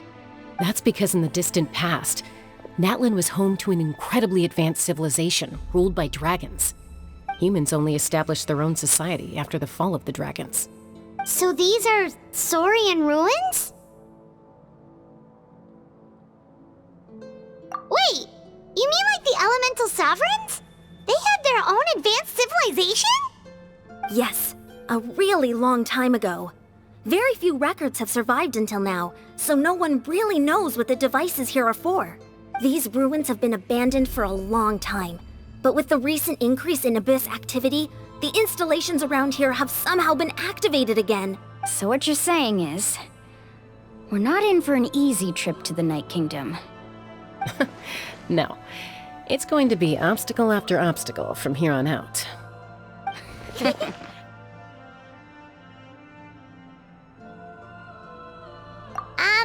Why are you all laughing like that? It's creeping Paimon out.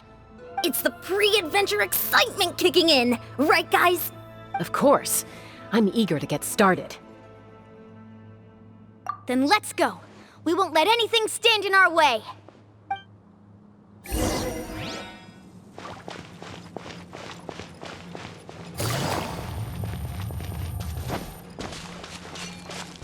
Seems like the road ends here.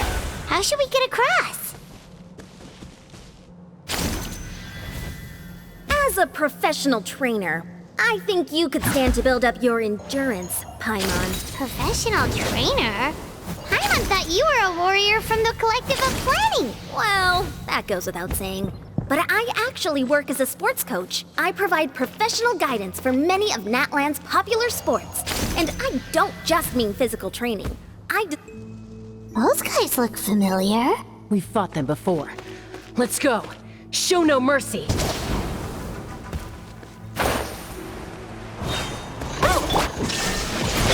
Time to go. One with nature. Here comes the catch. Into the wind.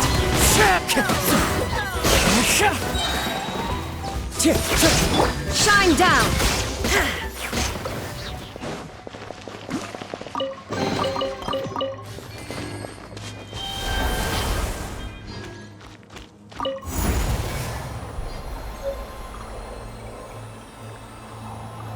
Whoa, the place we need to go seems really high up.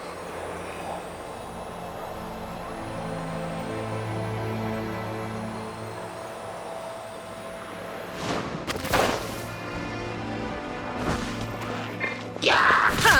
There is no escape! The wind knows me. Teamwork is strength! Things are about to get dicey. Fallen leaves, adorn my night! One with nature. Illusion shattered!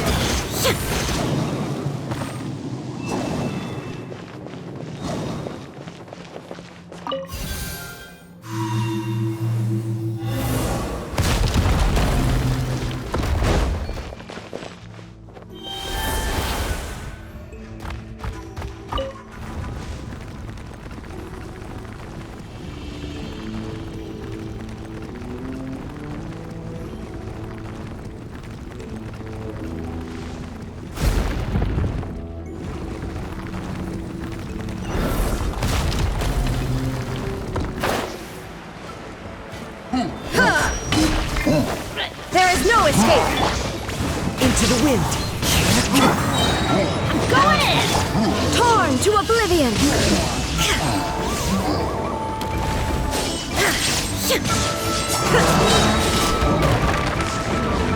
Illusion shattered! Shoot! I can't afford any more bandages. Teamwork is dreamwork! Here comes the catch. Clouds high. The birds call.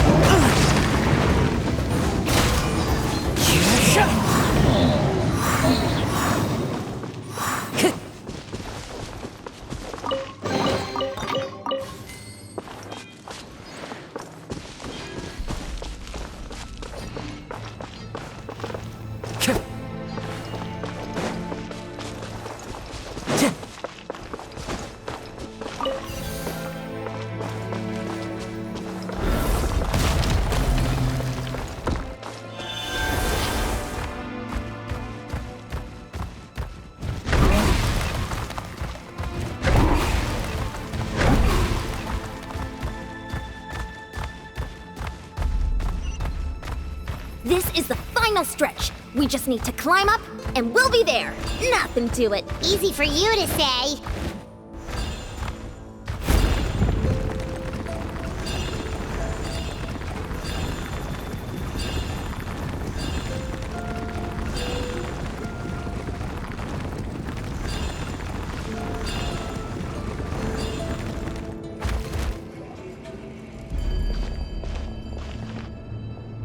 This must be the entrance the Pyro Archon told us about.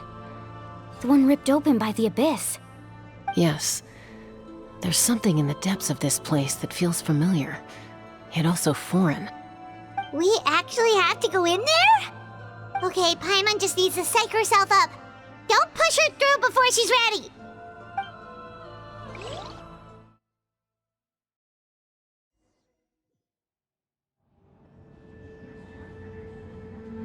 Hey! You don't have to drag Paimon! You're pulling too hard!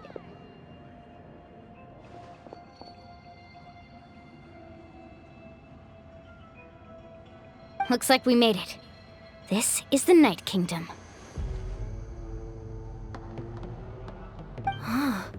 It looks so different from what I imagined in the stories. That overflow of energy is probably what trapped Kachina here in the first place. From this point forward, everything we know about the real world no longer applies. Anything can happen here. Paimon's more worried about how we're gonna make it out. We obviously can't go back the way we came. Do you see that patch of light on the ground? It's shining down from that fissure in the sky. Oh yeah, right in front of us. So that's coming from up there? Oh, it's so high up. Did we really fall that far down? Just like I said, our real-world knowledge doesn't apply here. We fell all this way, yet came out completely unscathed. If this was the real world, we'd have to climb our way back up to the entrance. But here, all we have to do is stand underneath the light and offer a prayer. That's it?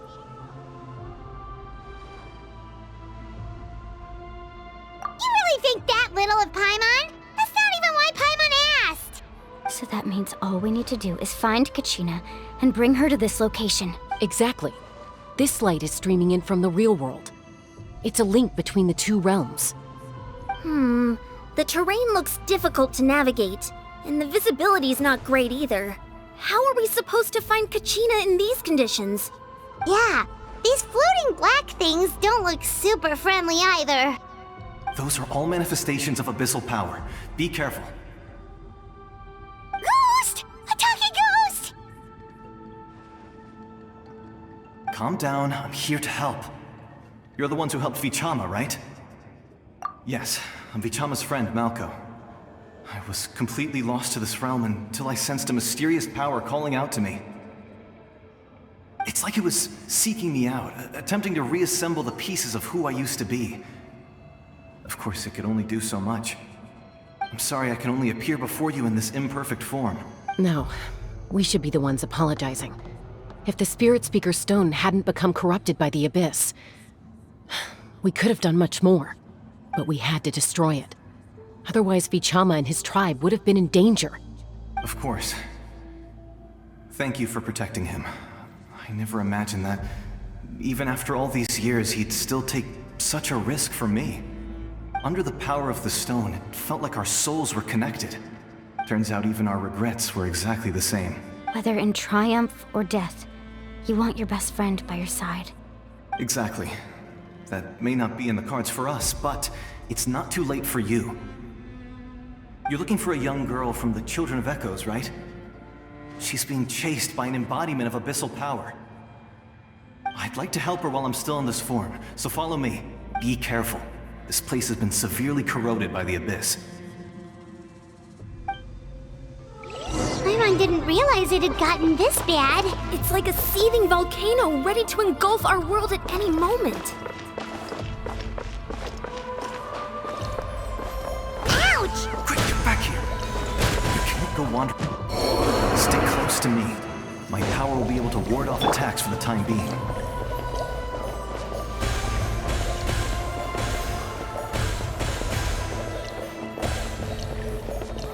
We won't be able to keep this up. Let's try another route. This way.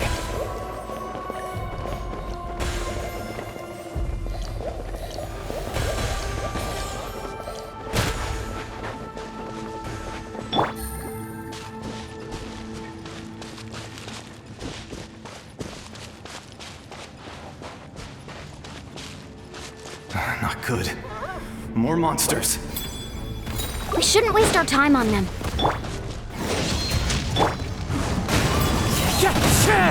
Shine down!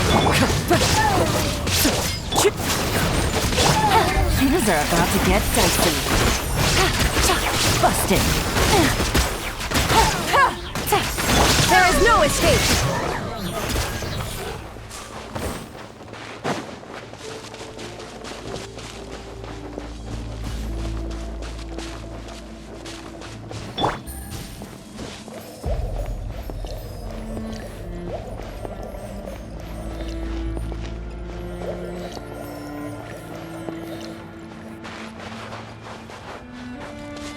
Oh, Paimon can't see anything! It's easy to get lost here. Just stick close.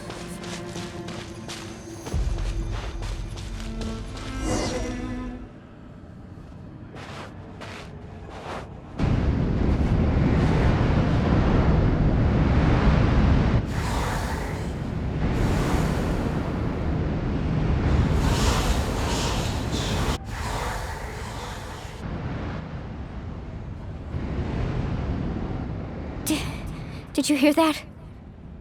What? Never mind. It was probably just my imagination. Don't scare Paimon like that! I heard it too. It was a voice from the abyss. What did it say? Doesn't matter. It certainly doesn't harbor good intentions.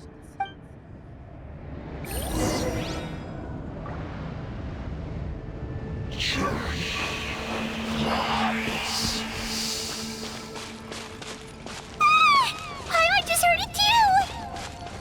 Let's keep going. Paimon wants to get out of this place!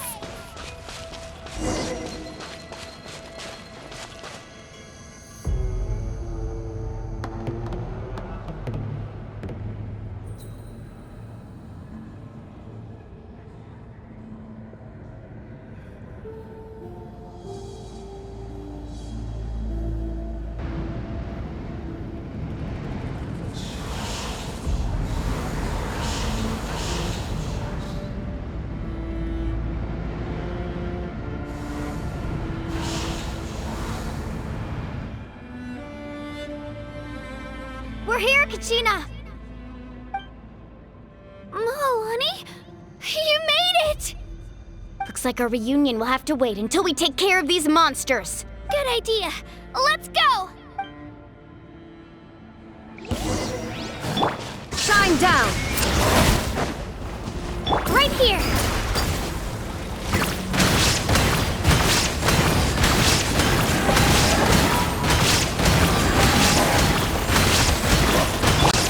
Game's up. Fun's over. Gotcha. Quietly now. Illusion shattered.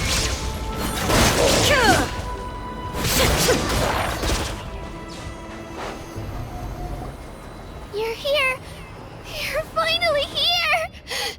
Thank you so much! That monster can appear from anywhere! It almost caught me a bunch of times. The Wyup's power helped keep me hidden, so I just tried to stay out of sight until you got here. Had a girl. You did so well. And most importantly, you weren't hurt. Should we start heading back then? Actually, I have a request. Will you come visit the Wyup with me? I can't exactly put it into words, but something's wrong with the Ode of Resurrection. And I know it has something to do with the contamination from the Abyss. That was the Pyro Archon's theory as well. Everything we've seen here certainly seems to back it up. In the Night Kingdom, there are 6 main totem poles representing the Wyup of each tribe. You can think of them like the body of each Wyup. Additional totem poles, like the ones around here, serve as proxies to which the Wyup can extend their consciousness. There are countless proxies scattered around the Night Kingdom. Through them, the Wyup can extend their consciousness over the entire realm and track down souls no matter where they roam. But if a proxy were to become severely contaminated, then a soul could become lost within the Night Kingdom. Judging by the current situation, I don't think we're dealing with just one contaminated proxy. Even if we could drive back the abyssal power from one of them, that probably wouldn't even put a dent in the problem. Still, we can't just leave the Wyup to suffer. It's protected me this whole time.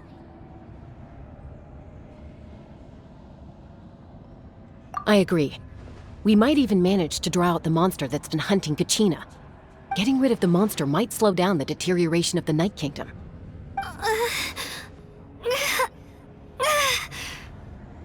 Kachina? What's wrong? Nothing. Just a headache. And that voice again, telling me to abandon the Wayab and leave this place. Maybe we really should leave. Kachina's already been here for too long. No, I'm fine. I don't plan on listening to that nonsense. I can hold on. Just up ahead. I'll lead the way. Besides, I can still fight, so please, help me out a little longer. Listen to me, Kachina. We'll come with you, but that's because we want to help the Wayab, not because we have something to prove. You don't have anything to prove either. It's okay if you reach your limit. We'll be there for you. All right. The sooner we get this done, the better. We've already come all this way, so we might as well try to get to the bottom of this. Let's go. This way. I'll stay here and try to stall the Abyss monster. All by yourself? That's too dangerous! It's all right. I may not be as strong as that monster, but I'm definitely more familiar with the area. Besides, I don't have much time left. If you're anything like my friend, I'm sure you're not particularly fond of goodbyes. So go. Achieve your goal, and return to the world where you belong. Thank you for everything. You're a true hero. Thank you. No one fights alone.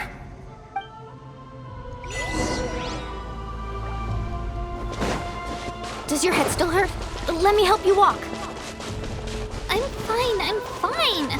You should know I'm made of stronger stuff than that.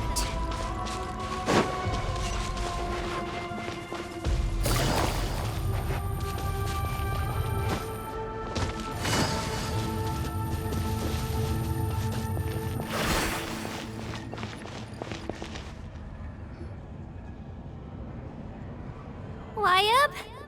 Wayab! I'm back! My friends and I are here to heal you. Wayab, can you hear me? So we were right. The contamination is already too severe. It's preventing the Wayab from answering our calls. All right, get ready, everyone. Time to purge the abyssal energy from this place. Careful. We've got company. Already? You really think that puny soul could slow me down? Courage in the face of futility is pure folly.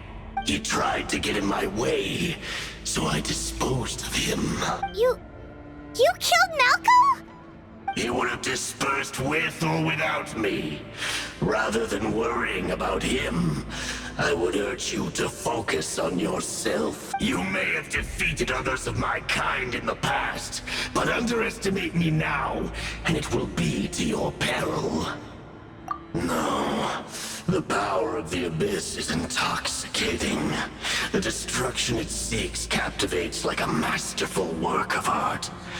I strive only for the opportunity to see it up close. I thought this naive little girl was an exception, but it turns out humanity is full of lambs willing to offer themselves up to the slaughter. That is the tragedy of your short lives. You understand nothing of all-encompassing power. Ancient names, pride, friendship, all empty ideas invented to give you a false sense of self-worth. They possess no power at all. The Pyro Archon created those grandiose ideals out of pure selfishness. Anything to avoid sharing power. Anything to avoid handing over the primordial gift to ordinary people like you. Don't believe me?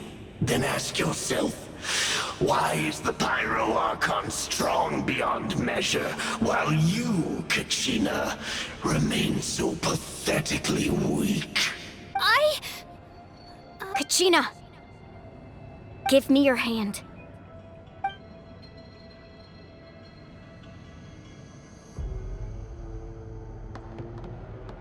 Feel that? I'm right here next to you. Thanks, mualani. You're right. I have nothing to fear, because I'm not alone anymore. You're right.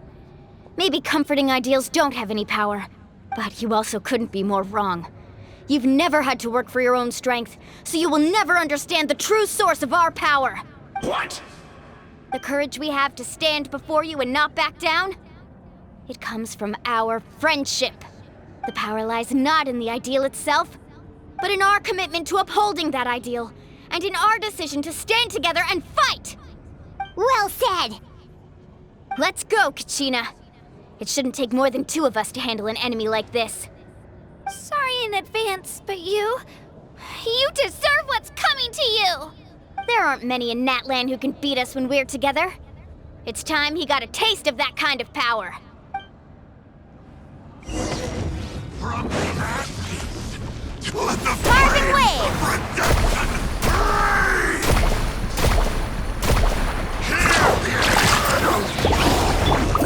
Spin to win!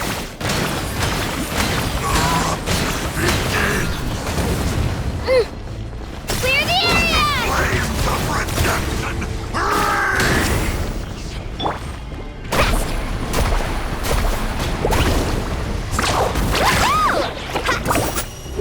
Power of blood! Need a surfboard? How variety burns the fruit!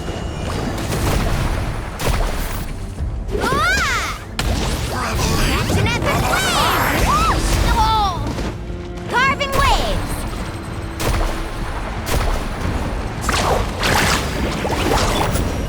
Let's go, Twirly!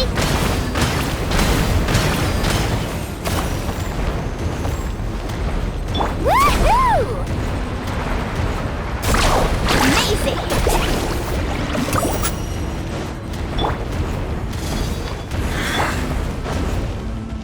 Power of flame compels let the flames of redemption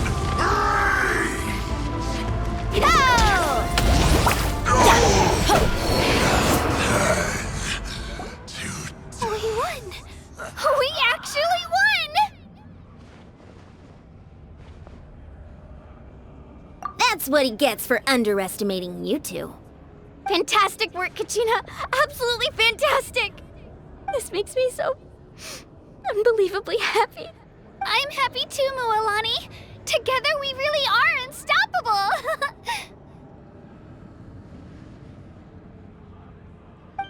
Huh? What's happening?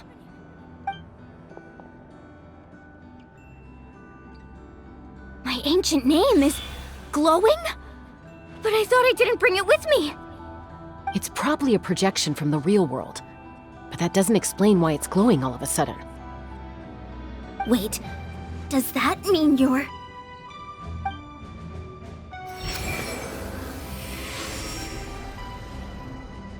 That was a bold move, diving headfirst into the fire to save your friend, especially in a place so overrun with abyssal corruption.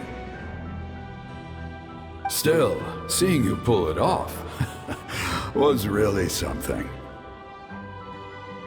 Everything you said was exactly right. As isolated individuals, we stand no chance against the power of the Abyss. It took years' worth of scars and lots of unnecessary suffering for me to understand that for myself. The Pyro Archon's plan will unite us as one. Everyone has a part to play. Only then will we have the power to defeat the strongest of foes. Who are you? Tupac, a warrior from the people of the Springs. I fought against the Abyss during the invasion 500 years ago. I've heard that name before. You were the giant who saved all of Natlan.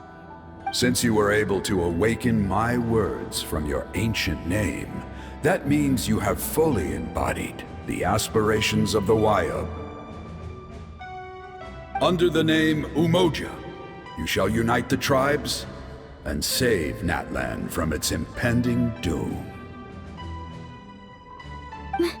Me? As long as blood still runs through your veins, even the tiniest spark of steel against stone can ignite a flame. Its blaze will become one with our vision for Natlan. Even amid everlasting darkness, our bonds remain eternal.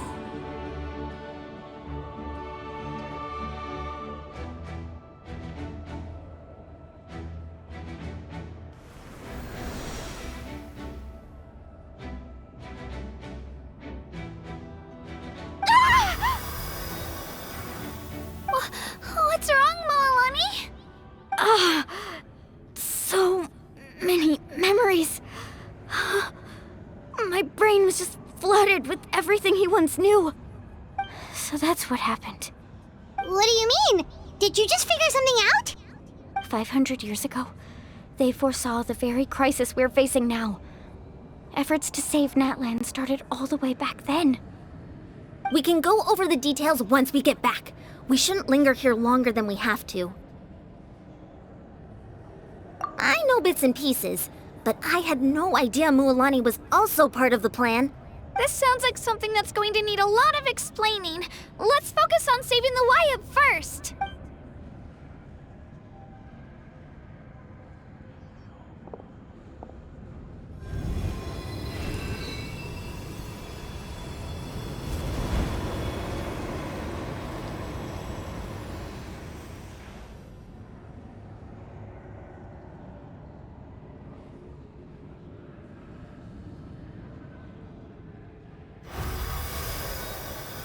Okay, that should be enough. Wayab? Can you hear me? I hear your voice, Kachina, my dear child. Great. Well then, I'm afraid it's time to say goodbye. I just wanted to make sure you were okay before we leave, but we can't afford to stay here any longer. I was going to ask why you bestowed an ancient name upon someone like me, but it's okay. I'll keep searching within myself for the answer. I'll never stop trying to improve my strength. One day, I'll live up to the hero you saw in me. You are already an outstanding child in my eyes, Kachina. No matter what happens. Huh? You are all my most beloved children. It has always been my honor to protect and nurture you. Your ancient name is just that. A name. Much like your parents chose to name you Kachina, I also gave you a name, but it need not define you. Focus on who you want to be. You are already worthy of your name. Now, you need only devote yourself to becoming a better you. The story of your ancient name is for you to continue. Just like your parents, my love for you will never change, no matter what the future holds.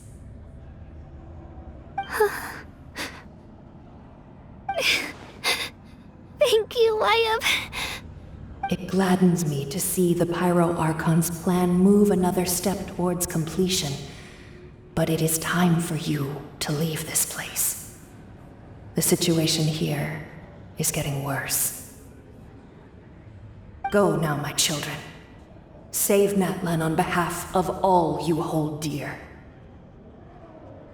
I know we've never met before, Wayab, but I just wanted to say thank you for encouraging Kachina.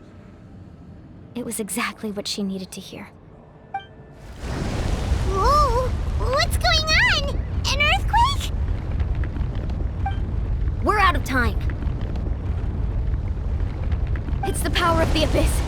Quick, we need to run!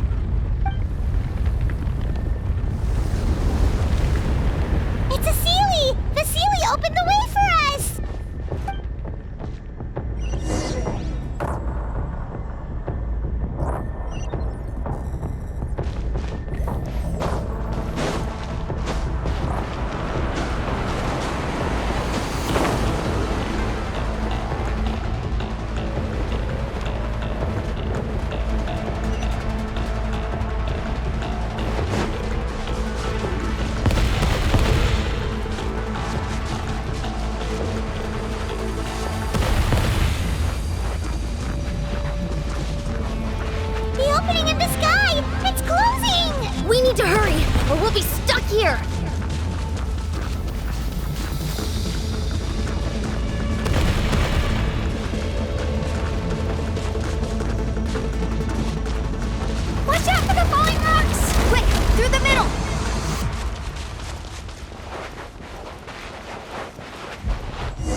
You've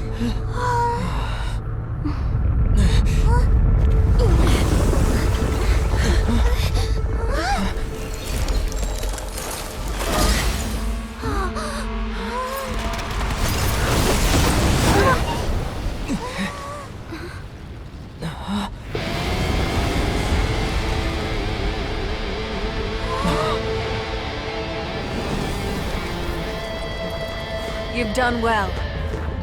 Now come home.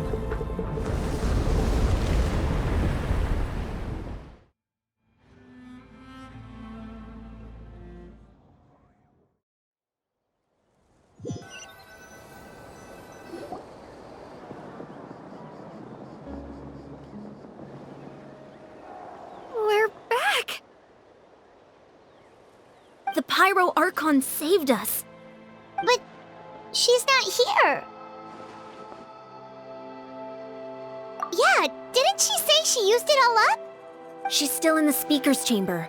What we saw in the Night Kingdom was just her consciousness. So you're saying her consciousness did all that? Every great display of power comes at a price. You must feel terrible, Kachina. Just hold on. We'll get you to a doctor soon. Let's get back to the stadium. The Pyro Archon said she'd have a doctor waiting for us. I recommend getting a full checkup, just to make sure no damage gets left behind. Paimon feels okay. What about you, Traveler? Right. You always seem to do pretty well against the Abyss. Let's get going. We need to share what we learned in the Night Kingdom as well. Right.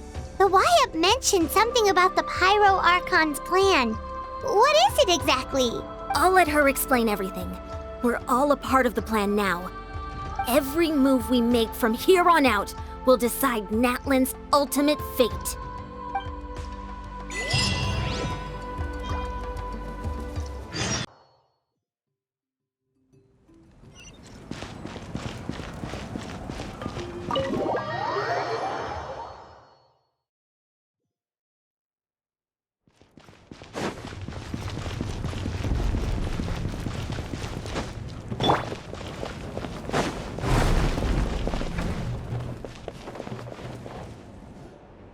Huh. There's a lot less stuff here than before. It's good to see you all here in one piece. I know you must have a lot of questions, but let Koichi check you over first. It's best not to let any lingering effects of the Abyss go untreated. Thank goodness you made it back. I came here as soon as the Pyro Archon told me about your plan. Take a seat, everybody. I'll examine you one by one.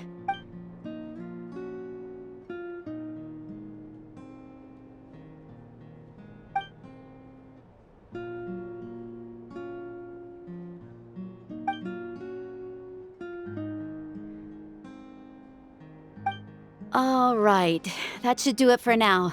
But just to be safe, I'll perform another checkup in a couple of days. I have to say, though, I've never seen anyone react to the Abyss like you, Traveler. It's like you're completely immune to its power. He always has been special like that. He can even purify its power. Wait, now that you mention it, Paimon doesn't think she's affected either. Given the current situation, that ability will likely play a great role in the events to come. Of course. I still have patients to see, so I'll head out. Thank you, Koichi. All right. We might not see eye to eye, but we both had good intentions. Just give it time. I'm sure we'll figure things out between us one day. Yeah.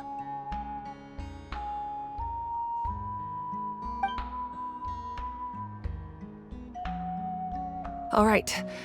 There's so much to discuss, I don't even know where to begin. You've seen it for yourselves now. The devastation in the Night Kingdom. I'll get straight to the point. Natlan is on the verge of destruction. It's very possible our nation has less than a year before total devastation. Huh? No. That can't be true, can it? That's right. But I've only ever disclosed that fact to the handful of people working with me to save this nation. Our looming destruction is not a recent development, but the inevitable conclusion of the disaster the Abyss initiated 500 years ago. Mualani told us a little bit about that. 500 years ago, all the nations of Teyvat were invaded by the Abyss. Unlike the other nations, Natlan never had stable and deep-rooted ley lines, so we suffered the worst of the invasion. The battle against the Abyss was exceedingly long and brutal. In the end, victory came at the cost of our civilization and countless lives. Even then, it took centuries of solving the disasters caused by the Abyss to finally achieve the peace we know today. And still, this is but a superficial victory. The forces of the Abyss have merely been driven back underground. Their threat to Natlan remains as real as ever. I'd never have guessed. The problems plaguing the Night Kingdom are all the more complicated because that realm is essentially functioning as Natlan's ley lines. Immediately after the war, our calculations estimated that we would have a maximum of 500 years before the Night Kingdom was completely lost to the Abyss. But at that time, we were a nation of the destitute. Our people no longer believed in victory, nor did they hold hope for the future. Our civilization was dying, our faith crumbling, and the line of power passed down from the Wayab nearly severed. If we didn't bring the nation back together, it would be foolish to even dream of defeating the Abyss in the future. So, the Archon had a long and involved discussion with the heroes of each tribe, and finally came up with a 500-year-long plan to save Natlan. So that's what happened. After finding Kachina, I encountered a strange figure who gave me a series of new memories. Since the plan was mentioned in those memories, I guess I've been chosen to play an important role in it. But there's still something I don't understand. Those memories showed me the Pyro Archon from back then, and it was you. Huh? But that doesn't make any sense! The Pyro Archon is supposed to be human. It's impossible for a human to live that long. That's right. The hardest thing for humans to overcome has always been time, or rather, the natural limitations of our lifespan.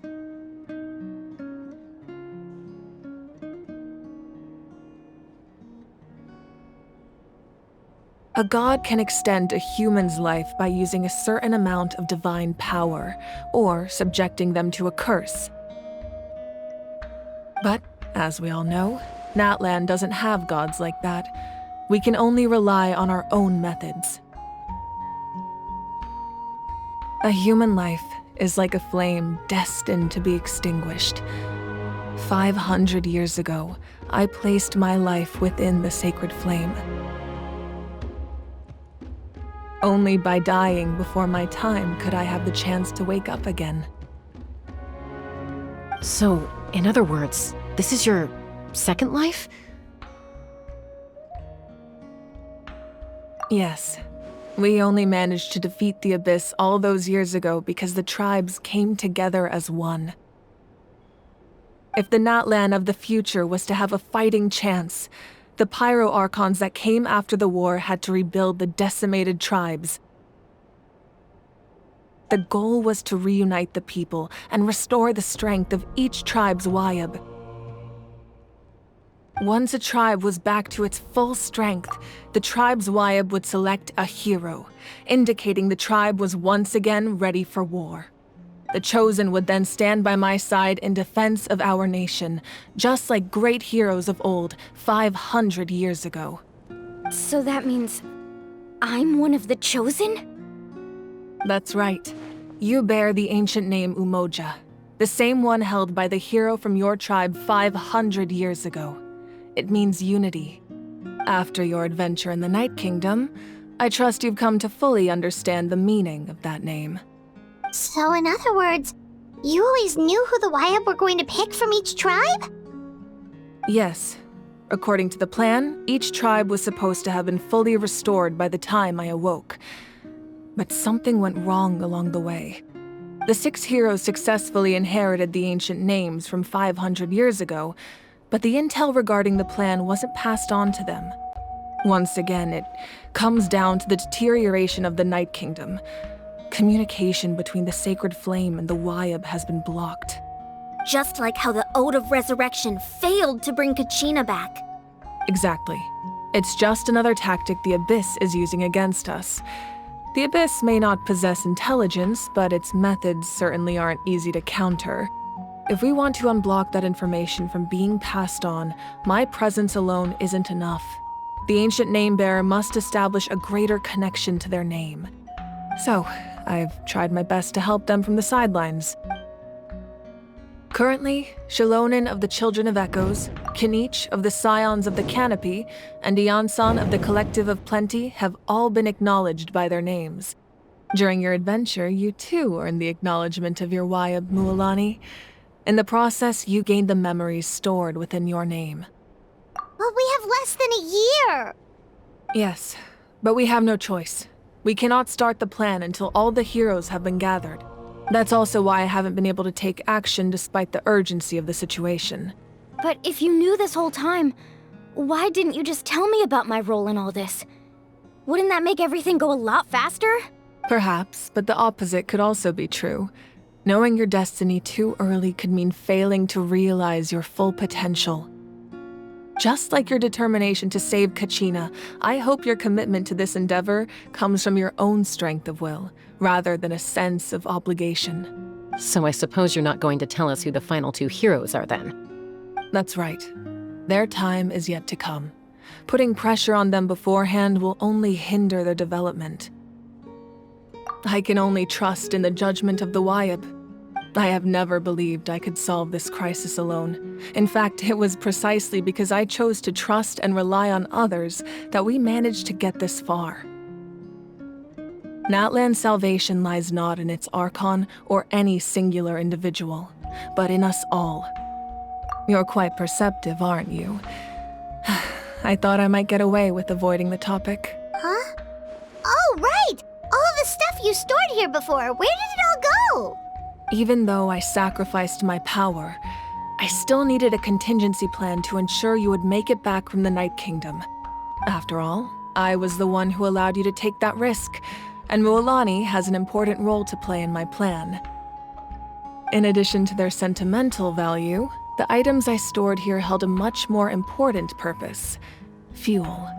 Fuel? So back then, that's why you... Yes. The stories embodied by those items are certainly important, but there's an even more significant trait they all share. Every item belonged to a hero of Natlan. Over time, they became imbued with a certain amount of contending fire from being carried in battle. On their own, each item's power is limited, but together, their combined effect can prove quite useful in a dire situation. By burning those items, I was able to activate the contending fire stored within them to open the boundary between the 2 worlds. It was a rather crude approach, so all their power was depleted in an instant, as you can see. But weren't they all precious treasures? What about their stories? That's exactly why I dragged you all here. No matter what, I never wanted the Pyro Archon to have to use that power. Oh, I'm so sorry. You have nothing to be sorry for. You all deserve my thanks, actually. If you hadn't saved the totem pole, that area of the Night Kingdom would have been forever lost to the Abyss. And then, it would only be a matter of time before the Children of Echoes was met with disaster. Besides, when those heroes entrusted their belongings to me, or the Pyro Archon of their time, it was out of a desire to contribute to Natlan's survival. If they knew those items helped save the present-day heroes of Natlan, they would not mourn their loss. Even when you put it that way, I still feel bad. There's no need. Remember what I told you about time? The people and the events of the past are never truly lost to us. We simply carry them with us in a different form. In that sense, we didn't lose anything at all. If you still have regrets, let them fuel your resolve in the battles to come.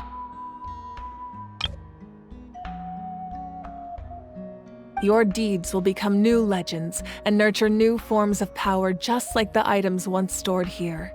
Well, we'd still like to return the favor.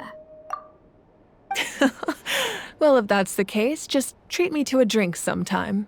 Now that Kachina has returned, we can finally hold the victory feast and celebrate your team's triumph in the Night Warden Wars. And we could all use the rest, that's for sure. Plus, you'll be able to silence everyone who doubted you once and for all, Kachina. Still, now that I know the danger we're facing, having a victory feast doesn't feel right. Try not to let it get to you. It's important to stay calm. Worrying about it will only affect your judgment. All right, you should head out. I'll join you in a bit.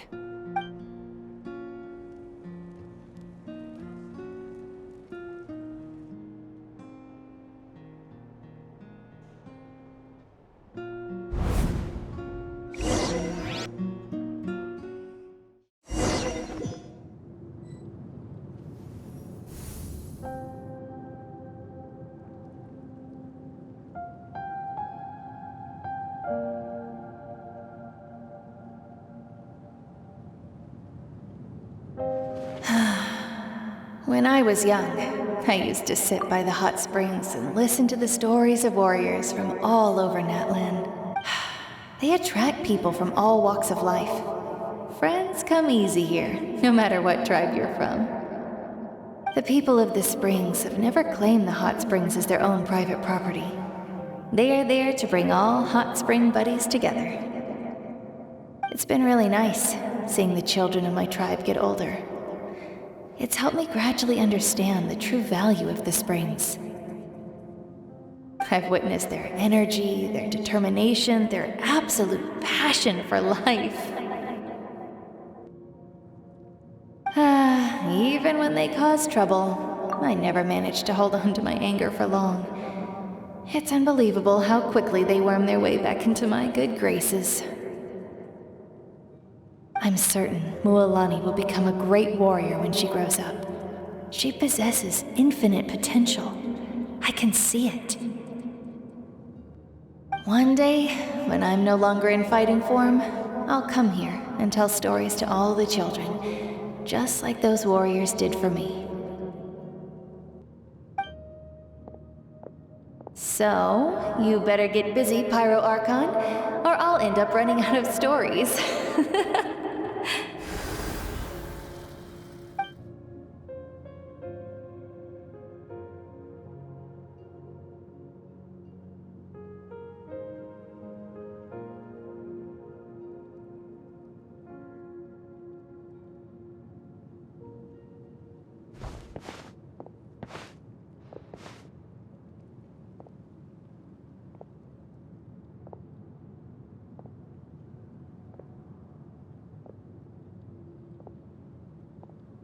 Our nation is engulfed in darkness. Our tribes stand divided, and yet you promise victory in the distant future.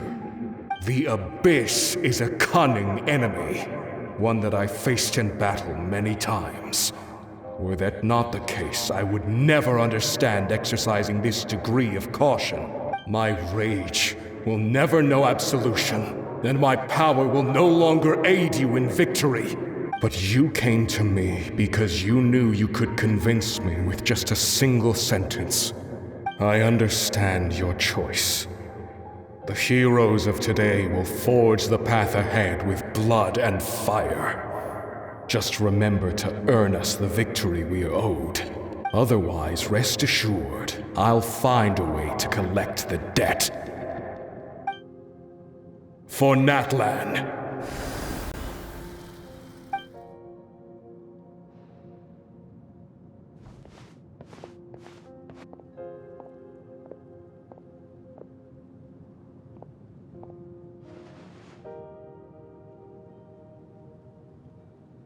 So, You're gonna head 500 years in the future to serve as the Pyro Archon again?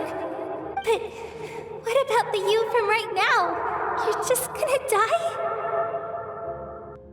You can't ask her those questions and expect her to answer, my dear. The decision is hers to make, and she deserves our support. We will do everything we can to rebuild the tribes. Don't you worry. Even across time, we will all do our part to fight for Natlan's future. Yeah, Mom's right. We'll always believe in you, sis. Oh, seriously though, Dad should be here. Where is he? I imagine he didn't know what to say, so he chose not to come at all. Don't take it to heart, my dear. That's just who he is. Just remember, no matter what happens in the future, we will always love you.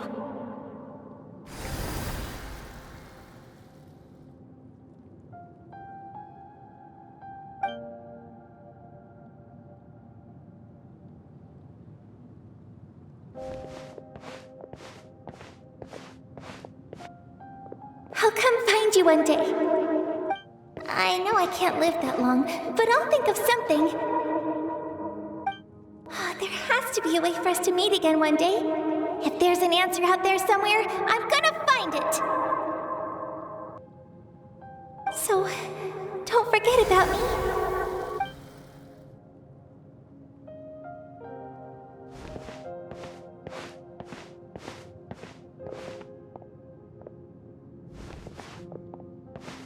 If that's your decision, then you have my full support, Archon. May our children live to see such a lovely son. For Natlan! No one fights alone.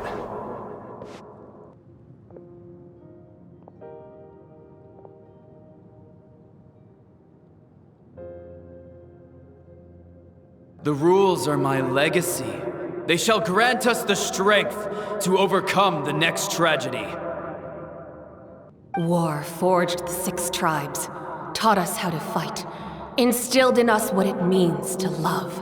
Who will be the one to bring this to an end? We are the inheritors of memory and legend. Those who grew alongside sun and wind. Those who forged our own destiny and future. That is Natlan's fire, the lifeblood of our nation.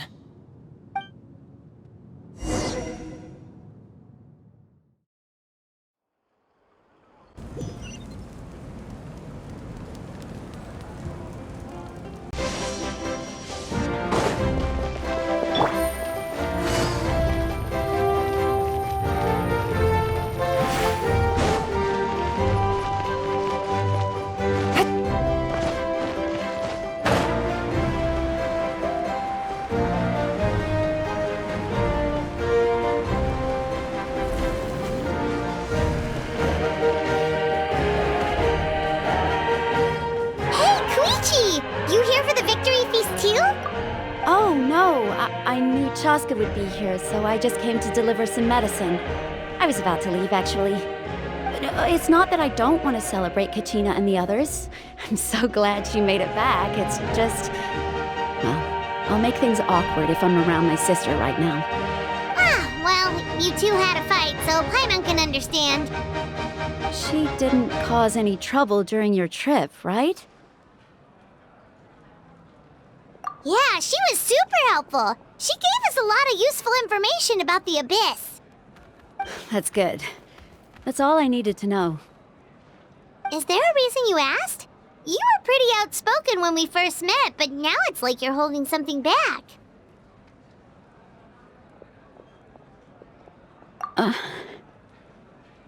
Maybe it seemed unreasonable, picking that fight with her before you left, but I did it for a reason. Her impulse to fight is extremely strong. Her mental strength helps her rein it in, but she still loses control sometimes. I had no idea what you might face in the Night Kingdom, so I didn't want to take any chances. So what you're saying is... Okay, so maybe it sounds a little stupid, but it works pretty well. It helps her keep her cool for a little while, at least.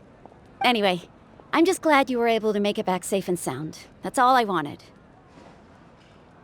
What? Do you really have to go that far? Can't you just talk it out? No way. Chasca never opens up about her own pain, especially to her family. She can't learn about this, or it'll be even harder to help her. I appreciate the understanding, and don't worry. I'll find a way to help her ease this burden. Anyway, I need to get going.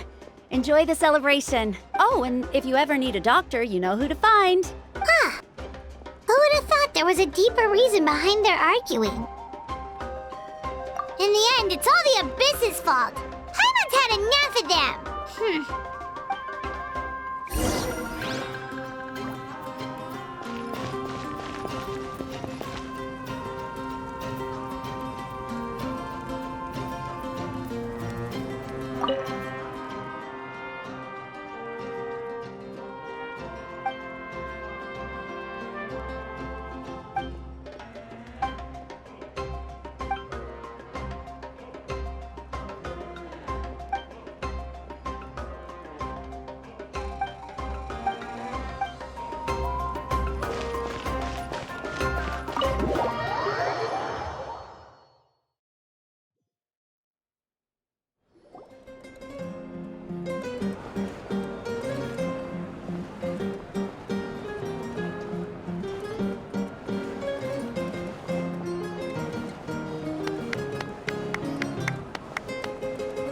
Let's give a huge round of applause to our brave young warrior, Kachina!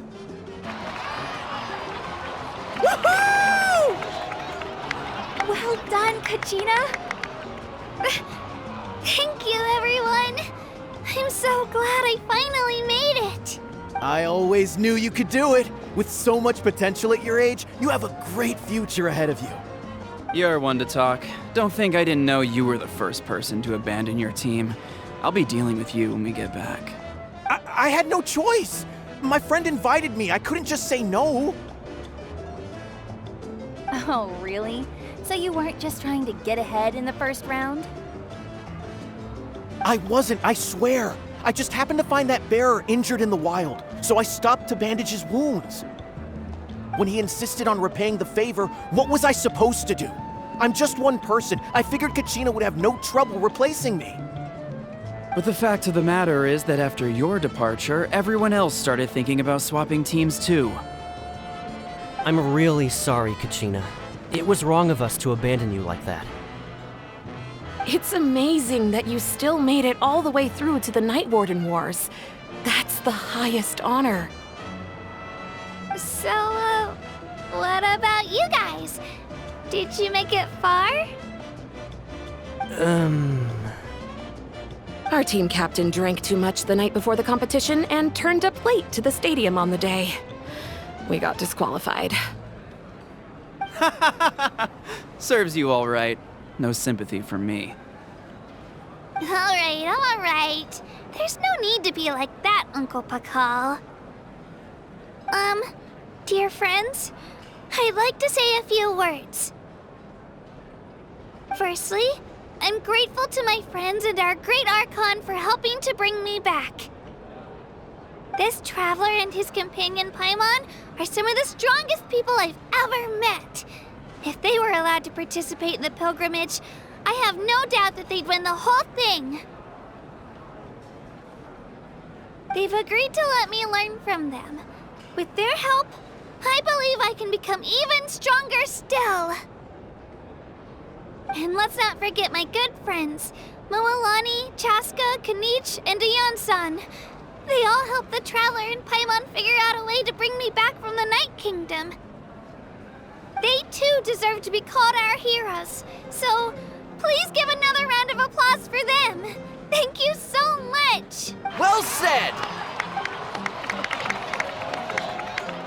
I'll drink to that. How does it feel being a hero, Kachina? To be honest, it's a bit overwhelming. It all just feels so surreal. Well, you better get used to it! Next up, undefeated champion! Hey, please don't make fun of me.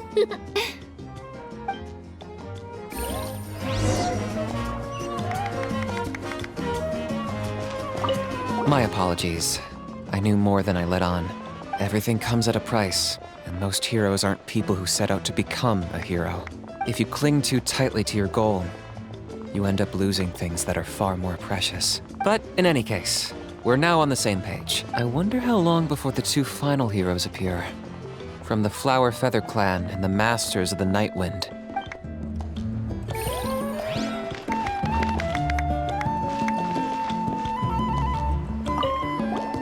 I've been through so much all at once.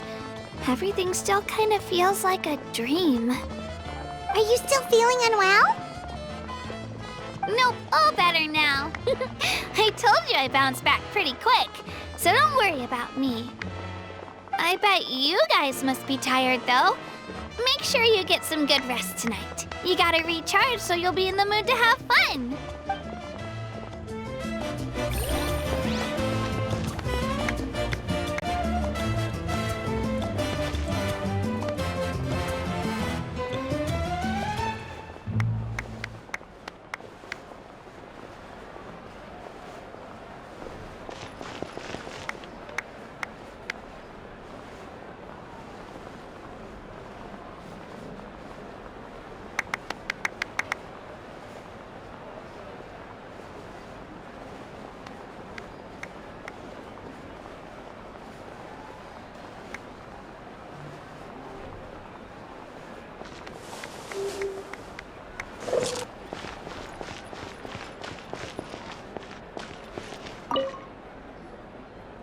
You're here. Have some fruit juice. I got it specially for you two. How did you know? That's Paimon's favorite! You look like you've still got questions. Ask away.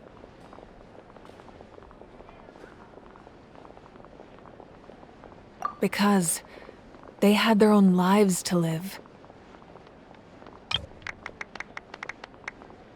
The thought of telling them, abandon your families and everyone you love, and come with me to the end of time, for in 500 years Natlan will be destroyed, it seemed too cruel.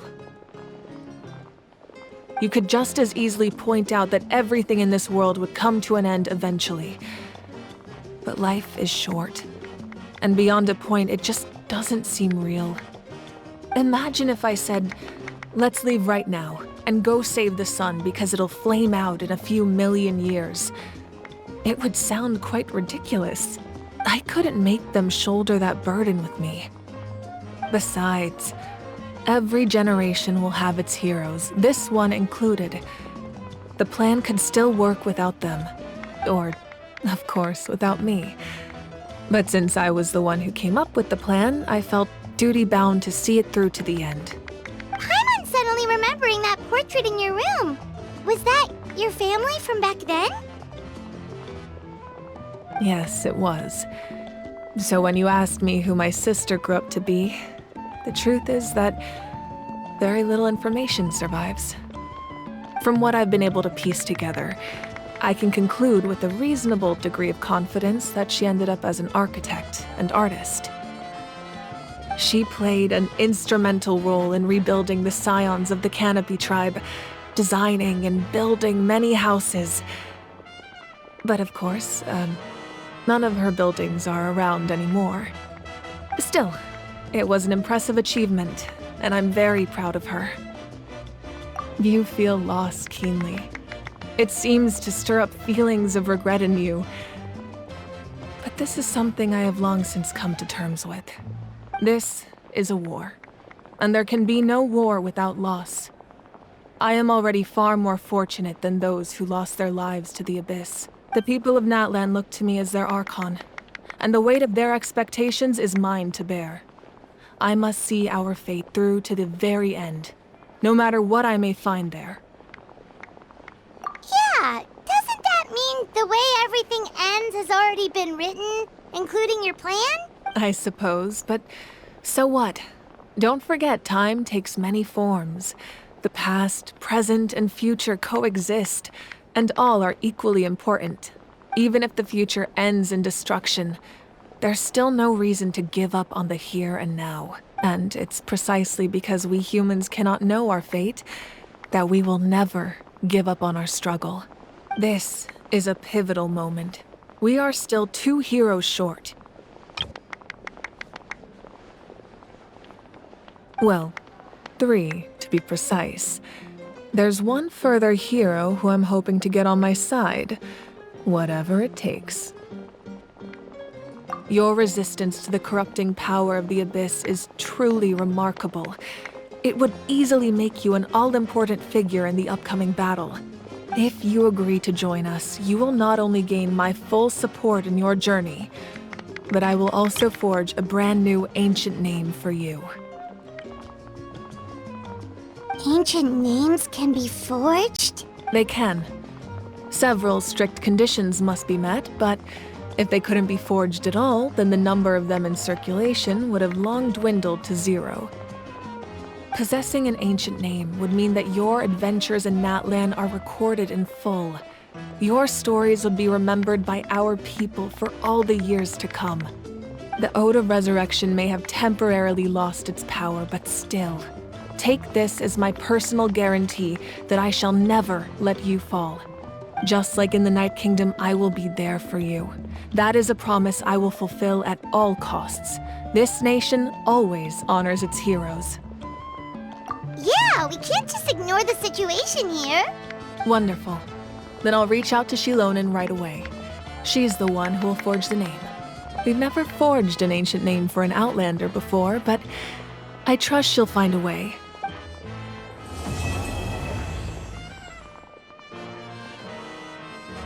My lord, we've received word that the Pyro Archon has lost much of her power.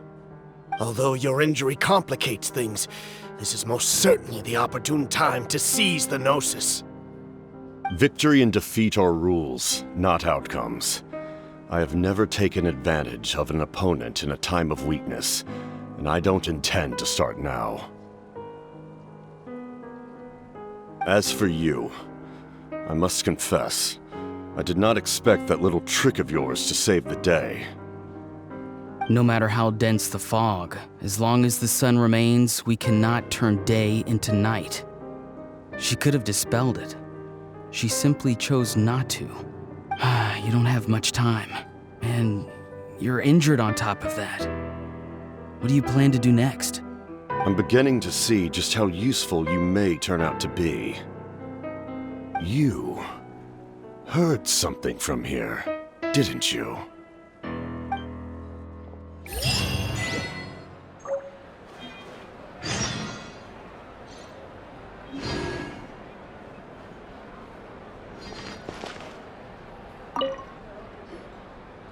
Oh, something else you'd like to ask? Well, our intel suggests he hasn't made any new movements yet. Although Kinich's investigation helped us confirm that he's being aided by someone from the Masters of the Nightwind. I'm getting closer to narrowing down who that may be, but it's still unclear whether this person aided the captain out of willingness or coercion. If you learn anything about this during your adventures, please let me know. Oh, something else you'd like to ask? The Abyss is the most formidable enemy in all of Teyvat. In the beginning, it took failure and tragedy to even begin to learn how to fight back. All of the methods you've seen in other nations were developed based on experience and insight passed down over generations. We know them to work, but few of us actually understand why. It's the same for the method we use here in Natlan. Ever since ancient times, elemental energy has been one of our most reliable weapons against the Abyss. As for the principles behind it, I'm afraid you might have to seek answers from someone older than the position of Pyro Archon itself. Oh, something else you'd like to ask? That also comes down to the long-standing effects of the Abyss. Our people's survival is inextricably tied to the Wyab. But their power has its limits. They cannot offer our people the same degree of protection outside our borders. In fact, people who do decide to leave often suffer from memory loss and emotional issues. Everyone in Natlan understands this. That's why our people never leave without a good cause. Even if someone is left with no choice, the chief of their tribe must seek approval with the Wyab to grant them leave. And the Wyab have always been very strict about granting that approval, since extending protection beyond our borders means consuming power reserved for our fight against the Abyss. Still, there's no need to worry. The Wyab extend their protection to all within Natlan, including visitors from afar. Oh, something else you'd like to ask?